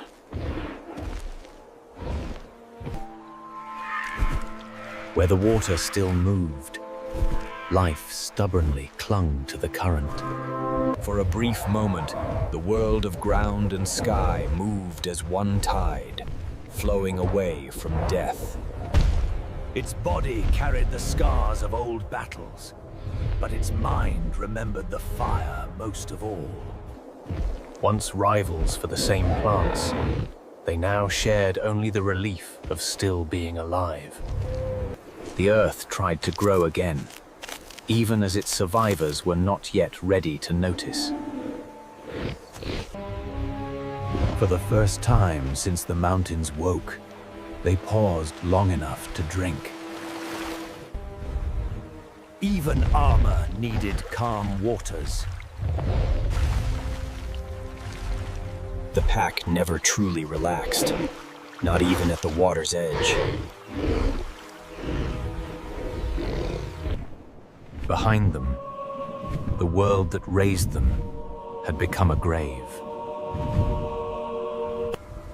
At the border of ruin and renewal, the smallest life returned first. It stood between what was lost and what could still be found. The hunters needed something solid beneath them. Anything not moving, not burning. Beneath the ash, the old colors of the world still existed.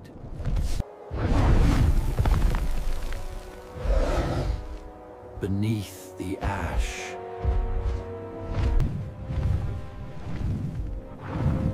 Night approached a land that no longer looked like the morning that birthed it. Even the restless needed to fold in on themselves, if only for a moment. The giant did not sleep, not full. It only stopped moving. For the first time since the mountains exploded, silence had weight again. Water remembered fire, collecting its dust and its reflection. Some slept without knowing. The world had almost ended. The fire had not taken everything, but it had taken enough to change all that remained. Tomorrow, the hunt would return. But this night belonged to memory. A new day rose over a changed world. They had outrun the worst of the fire, but not the memory of it. The sky did not belong to them alone, but it welcomed them back. Old rules would return, because they were written deeper than the fire. The king would hunt again, not from cruelty, but because that was how this world continued. On this ancient planet, the fire had spoken, but the story belonged to those who survived it. When peace settles above, the earth awakens below. Herds flee before they understand why.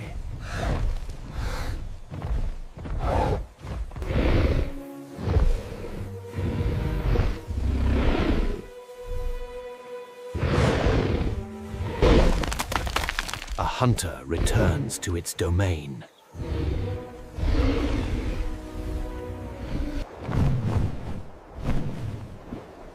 Even the sky reacts. Survival demands movement.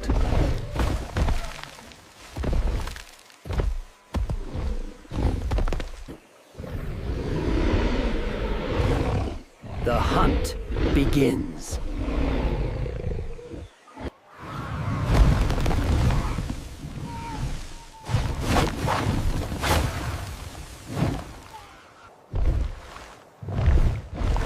No creature is untouched.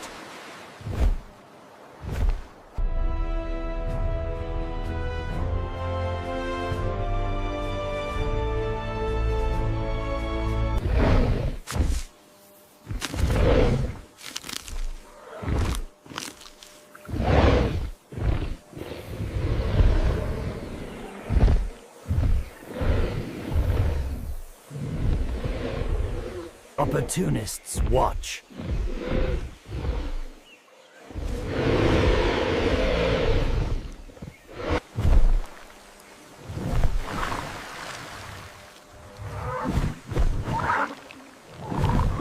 Herds find direction.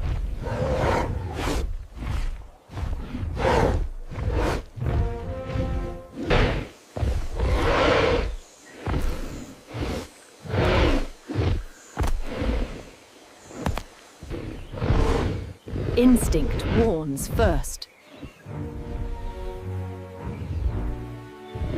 Eyes in the sky.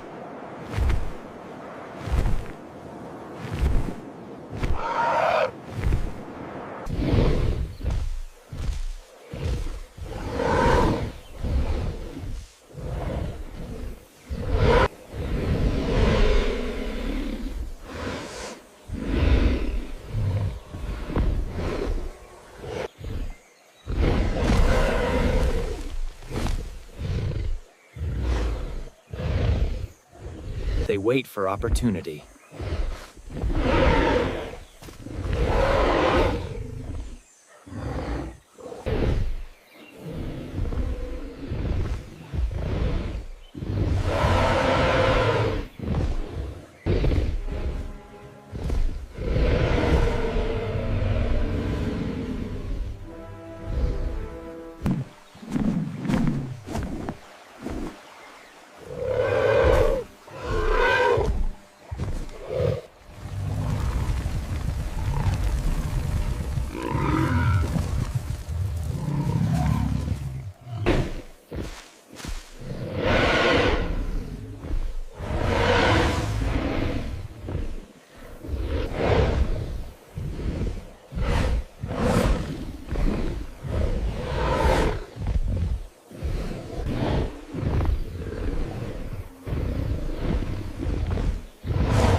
Competition multiplies.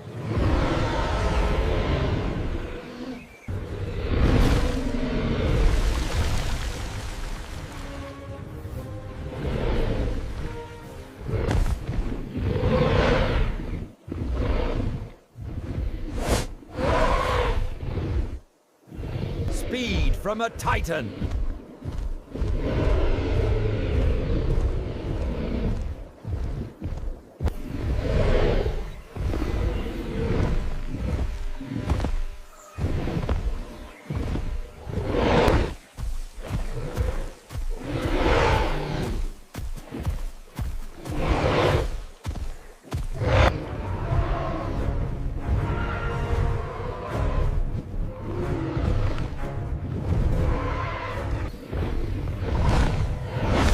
Defense strikes.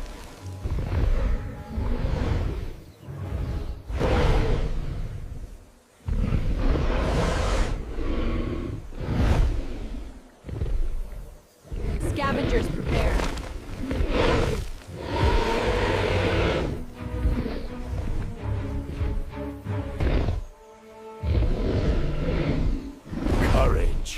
becomes a weapon. Sky alarms!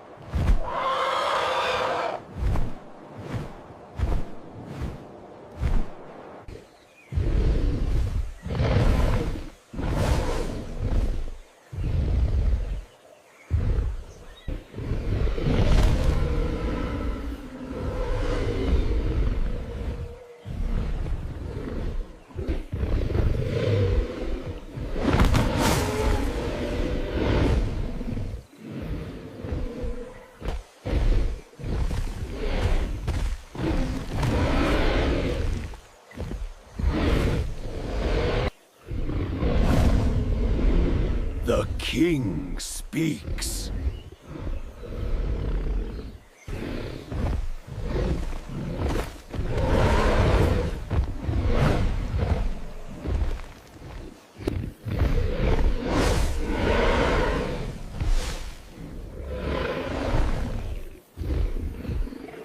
Skies tremble.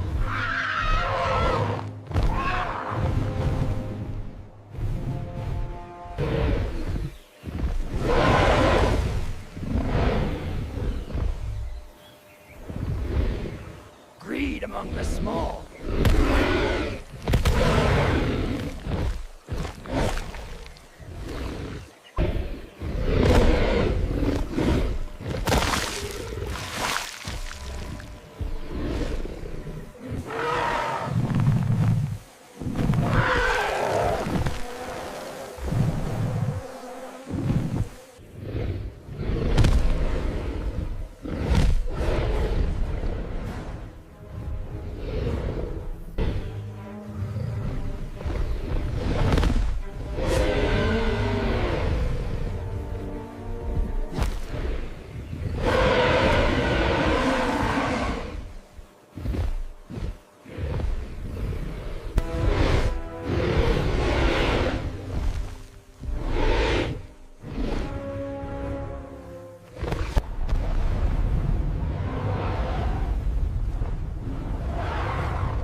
Witnesses of the hunt.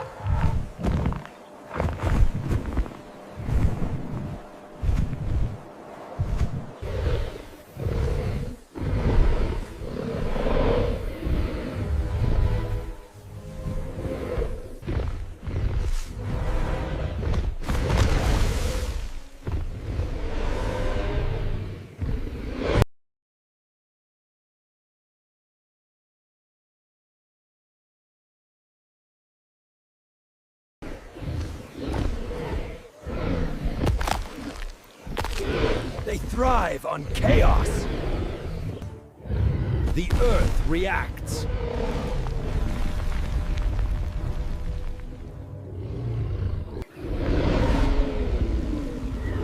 Dominance challenged. The wise withdraw.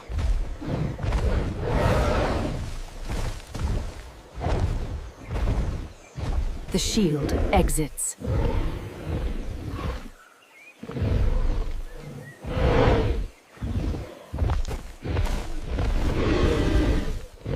Victory incomplete.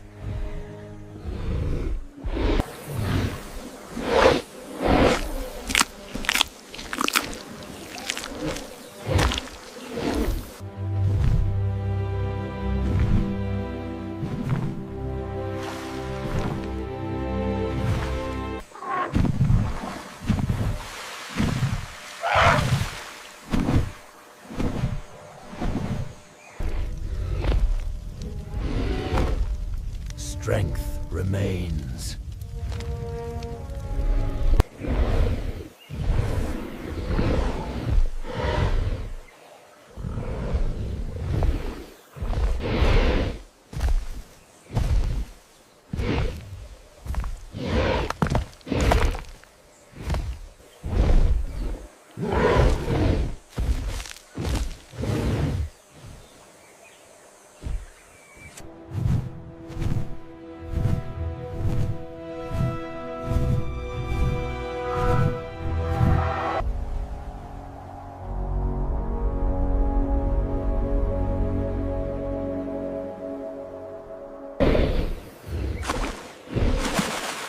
thirst ends the battle.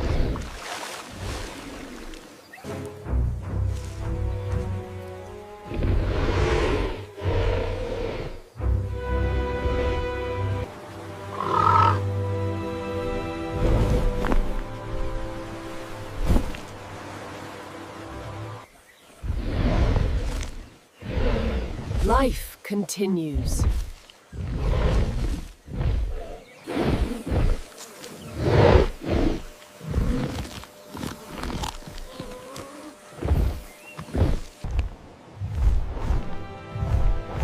Travel resumes.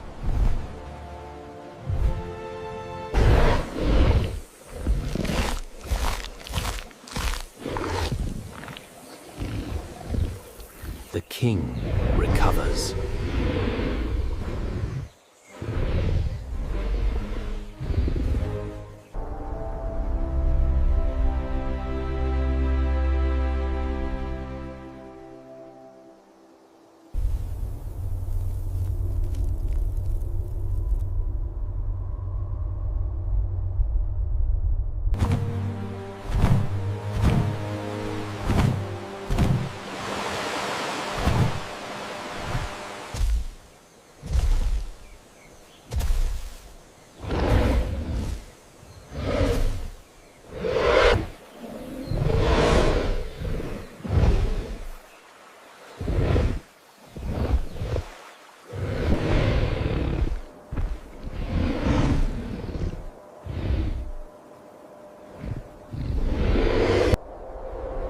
In the ancient world, survival is the only truth.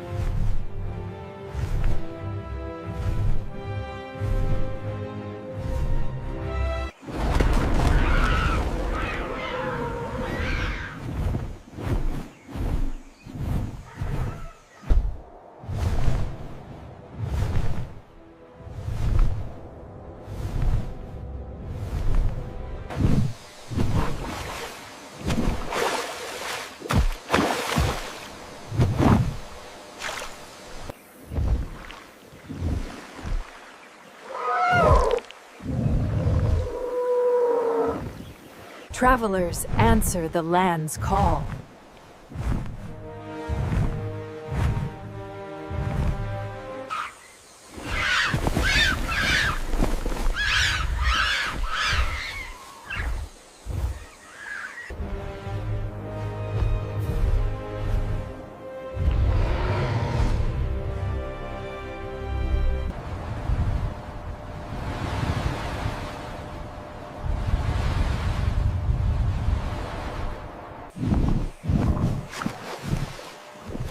Water still feeds the patient.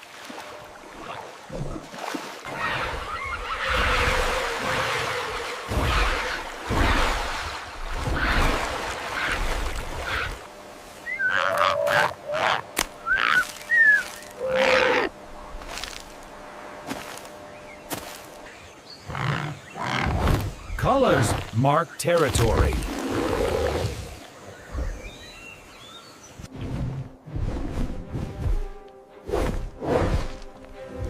Giants adapt slowly. Hunters map the water.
High air belongs to the precise.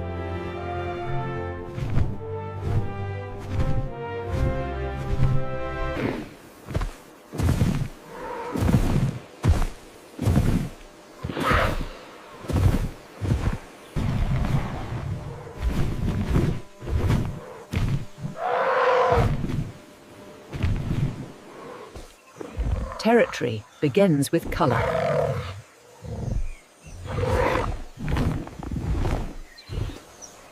Ground life supports small wings. Teamwork feeds the swarm.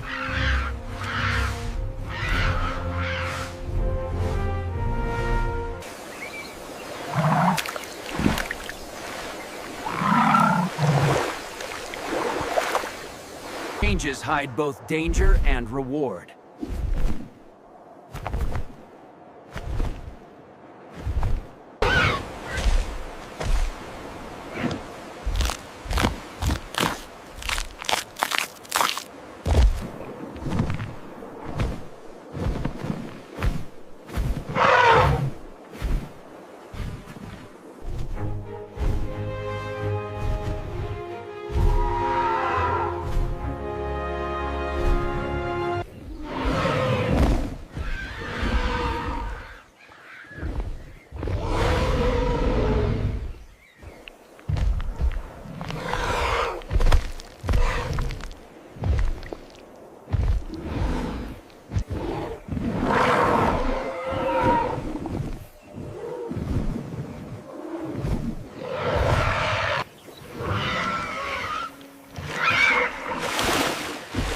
The genital yields space.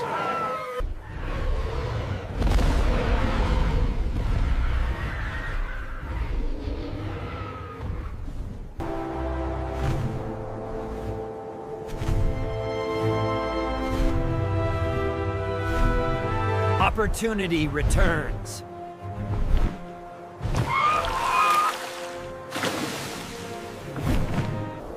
Heat reshapes the air.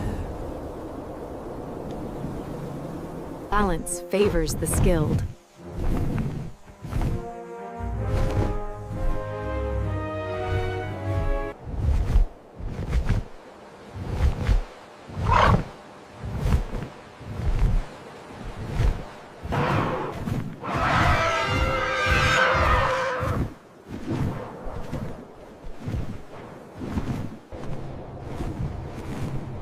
Giants respect changing winds.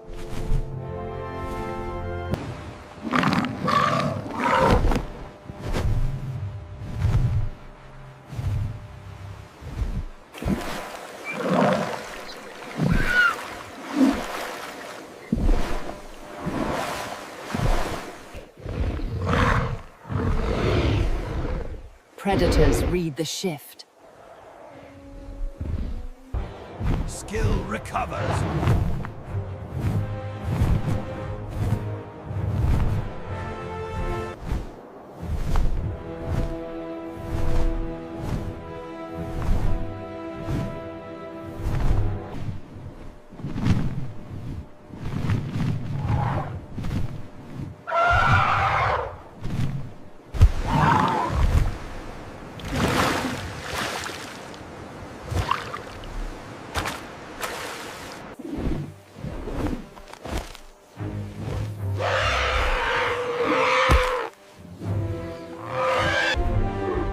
Symbolism replaces combat.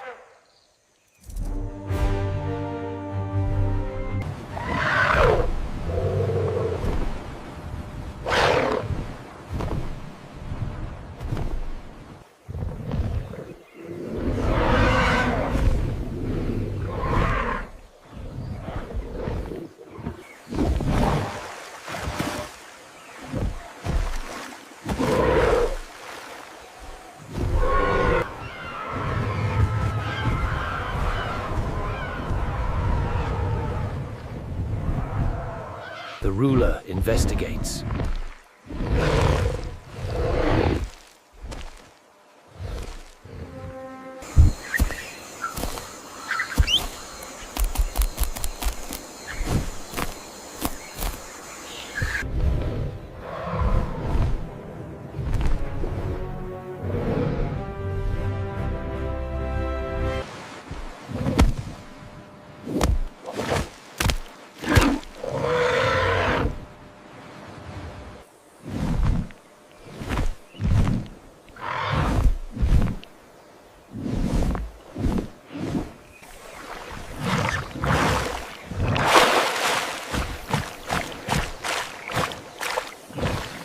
Competition never ends.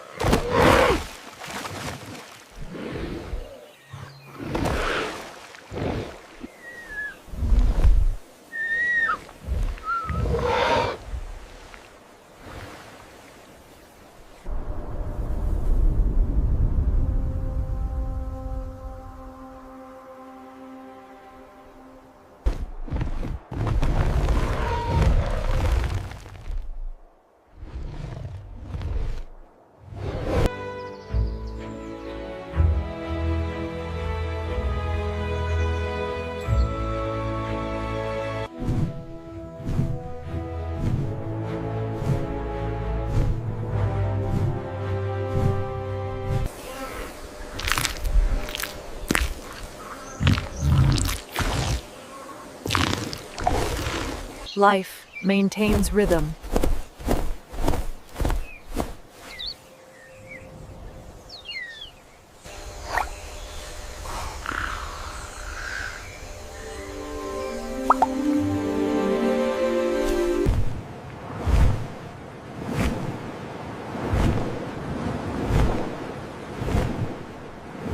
Warmth restores energy.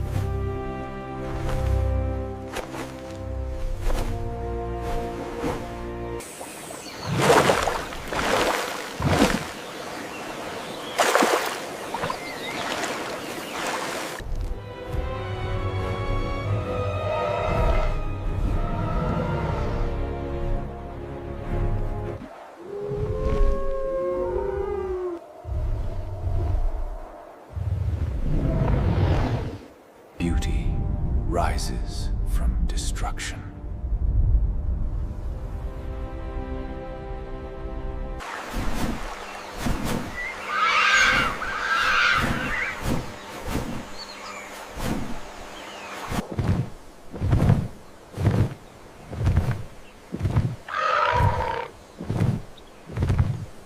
Voices return.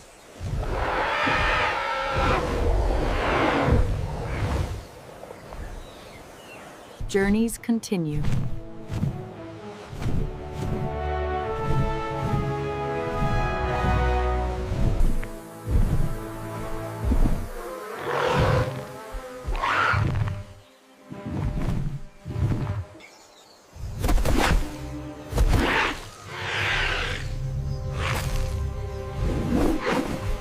Night routines begin.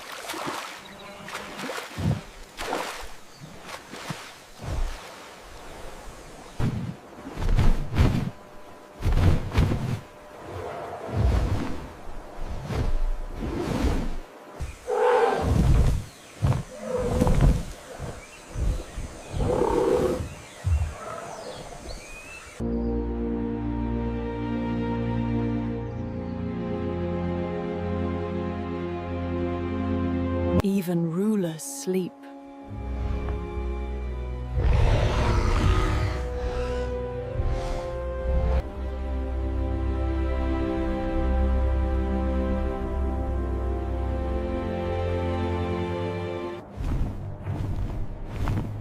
In ancient skies, survival is the only truth.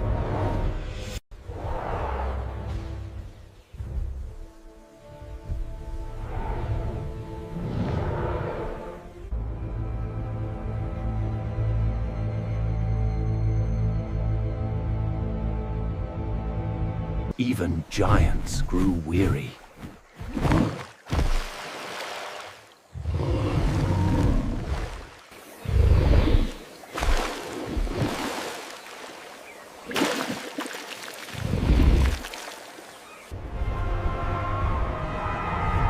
They gathered for the last haven.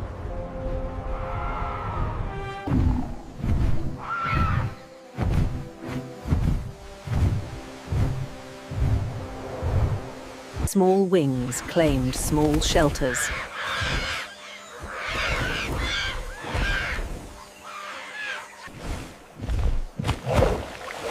The water fed the quick.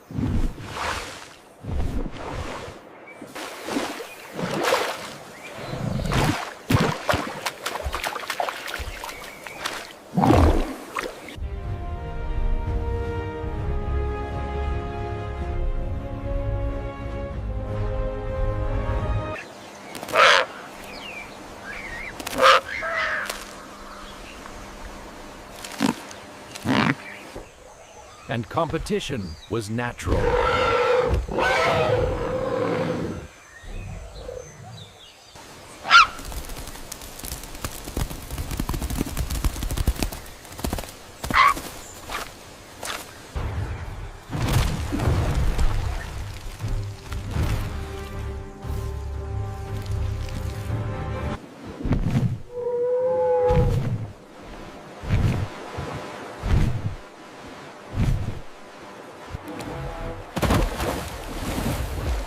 Precision meant survival.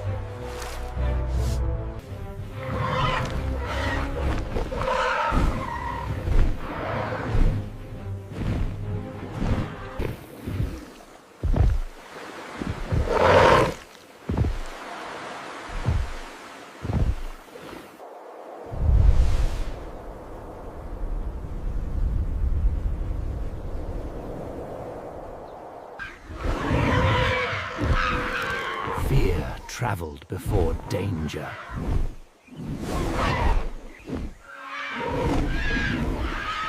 Territory melted.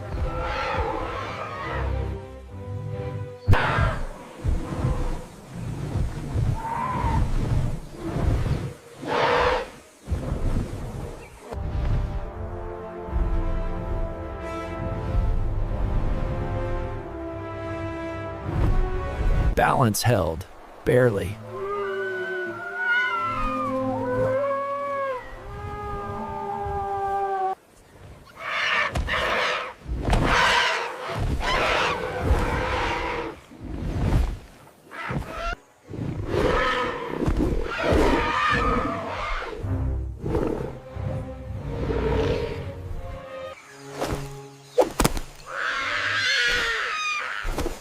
The nimble survived best. Speed fed the fearless.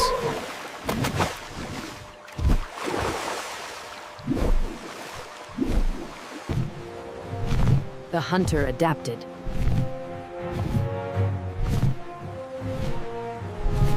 Instinct guided giants.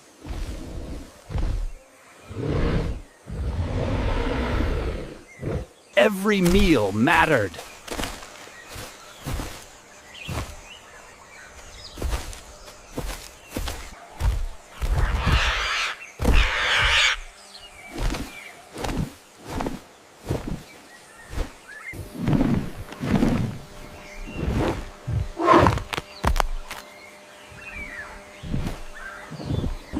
Height offered advantage.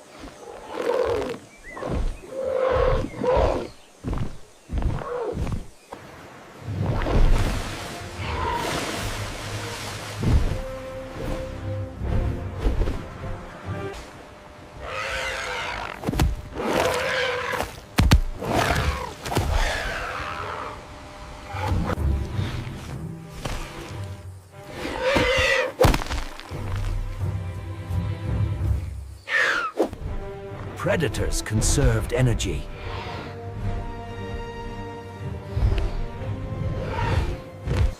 Calm returned in moments.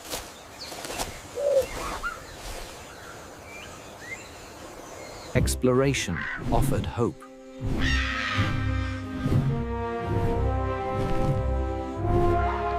Age carried heavier burdens.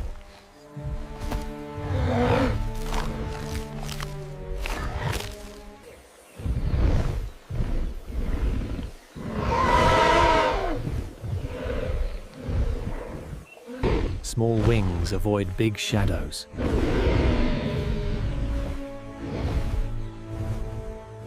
Curiosity shaped survival.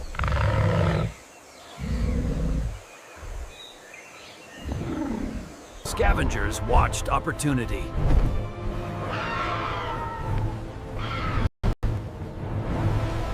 Caution protected hunters.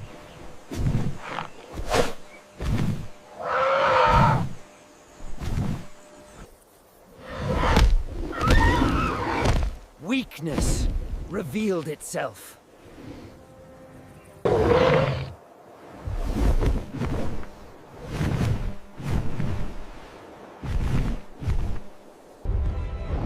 Power approached with patience. instinct fled before thought.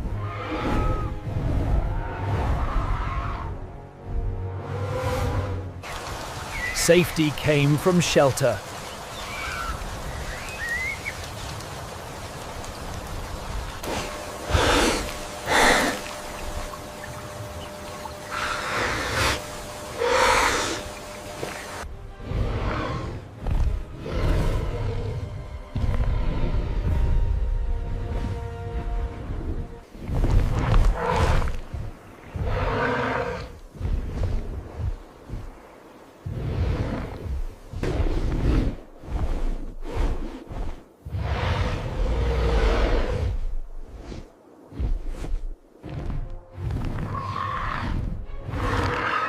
Predators chose wisely.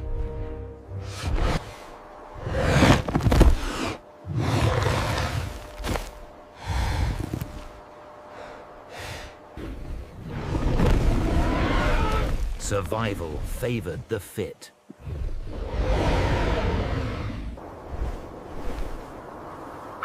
Death echoed quietly.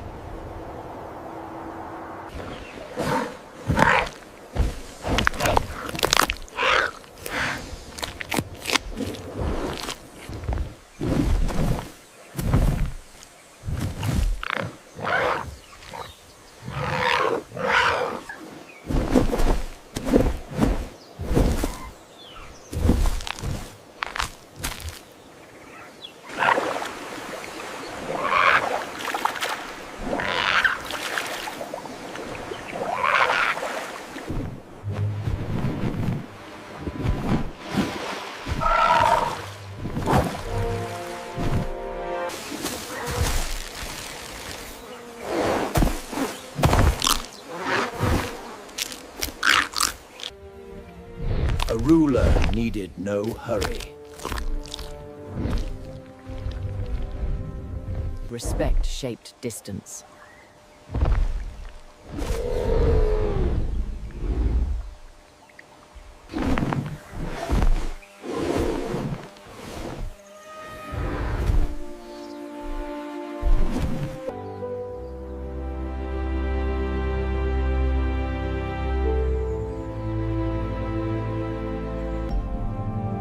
Peace arrived gradually.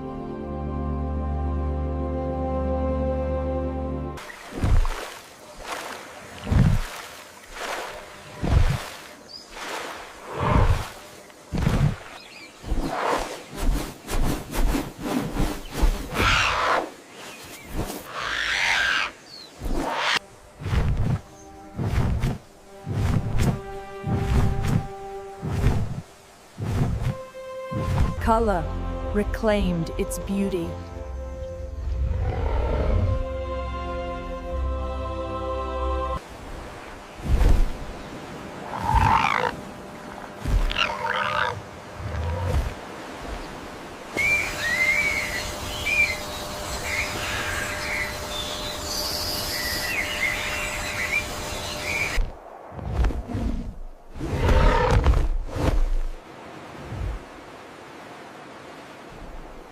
Even giants feed the earth.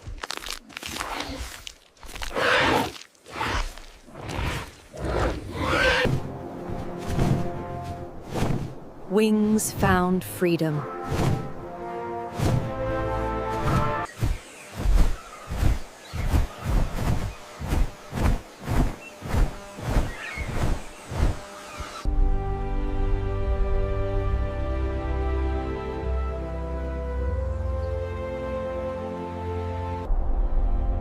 In this ancient world, endurance was victory.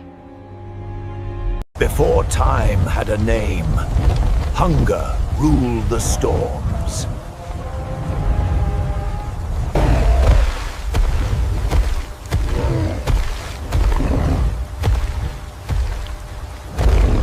The tyrant followed with thunder in its breath.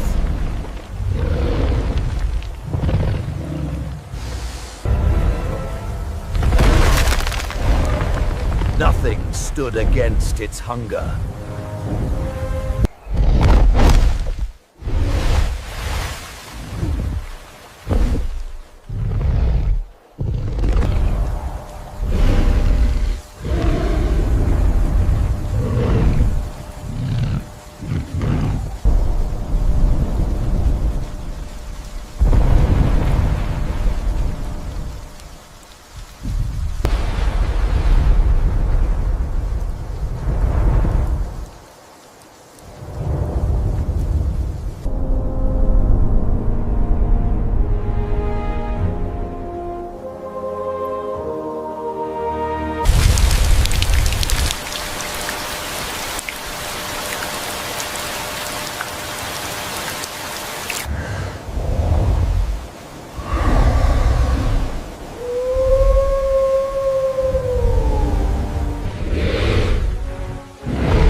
deep stirred again.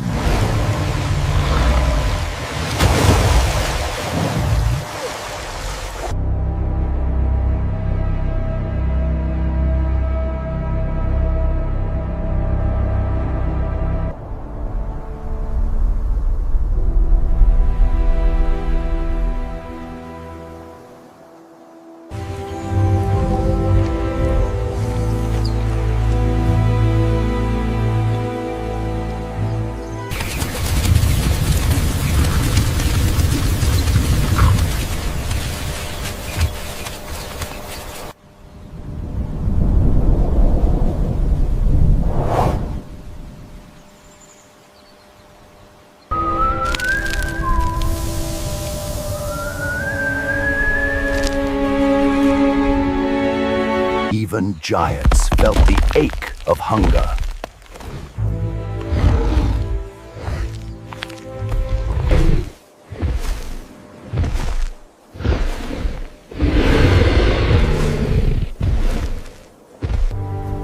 The pack followed the scent of opportunity.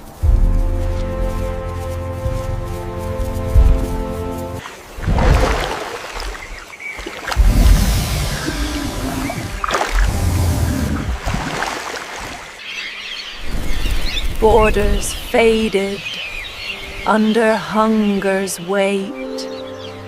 The search for survival began again. Desperation drew the tyrant into forbidden ground.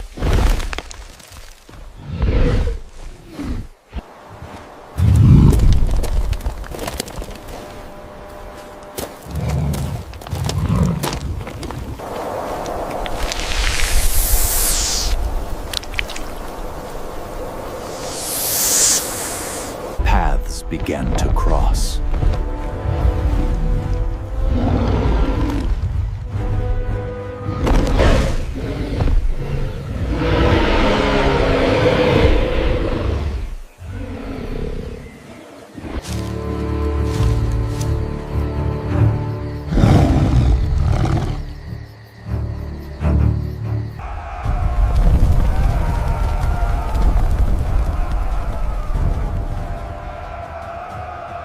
The deep sought new prey.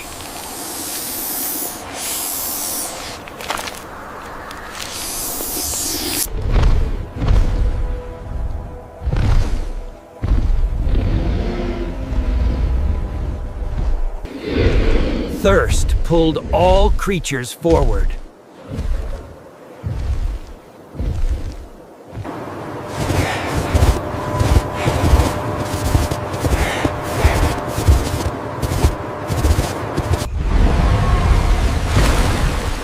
And so the deep arrived first.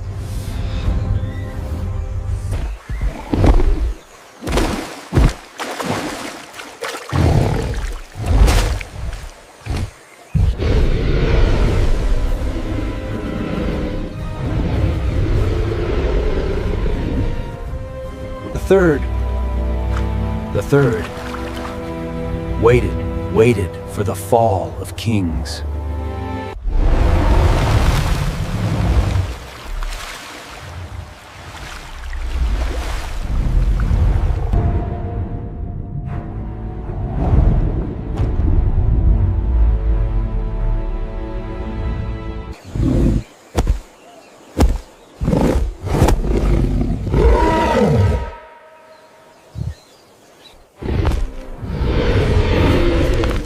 Hunger answered.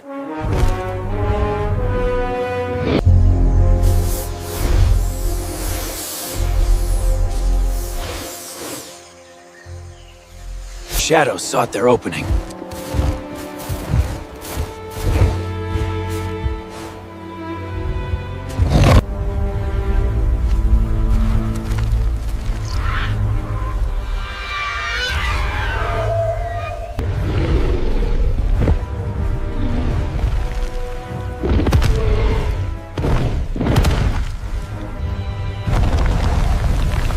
The wise fled the wrath of giants.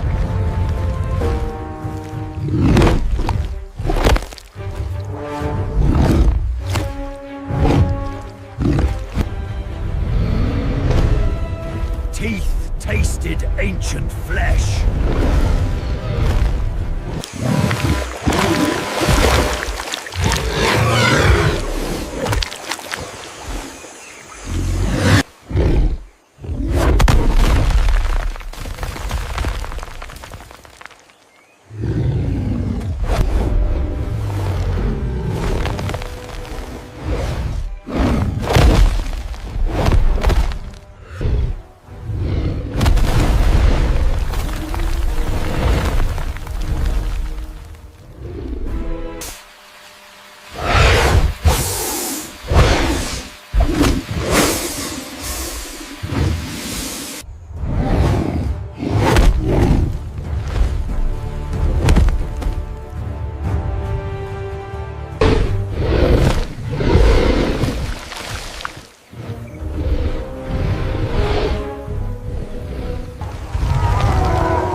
The deep surrendered its claim.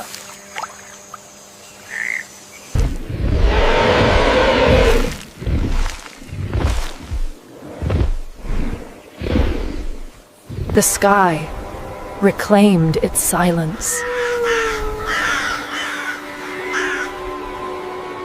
Only one remained.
Instinct taught the next generation.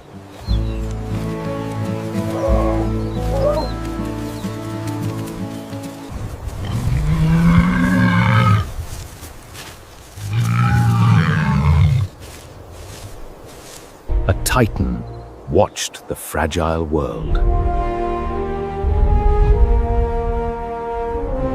Change whispered again.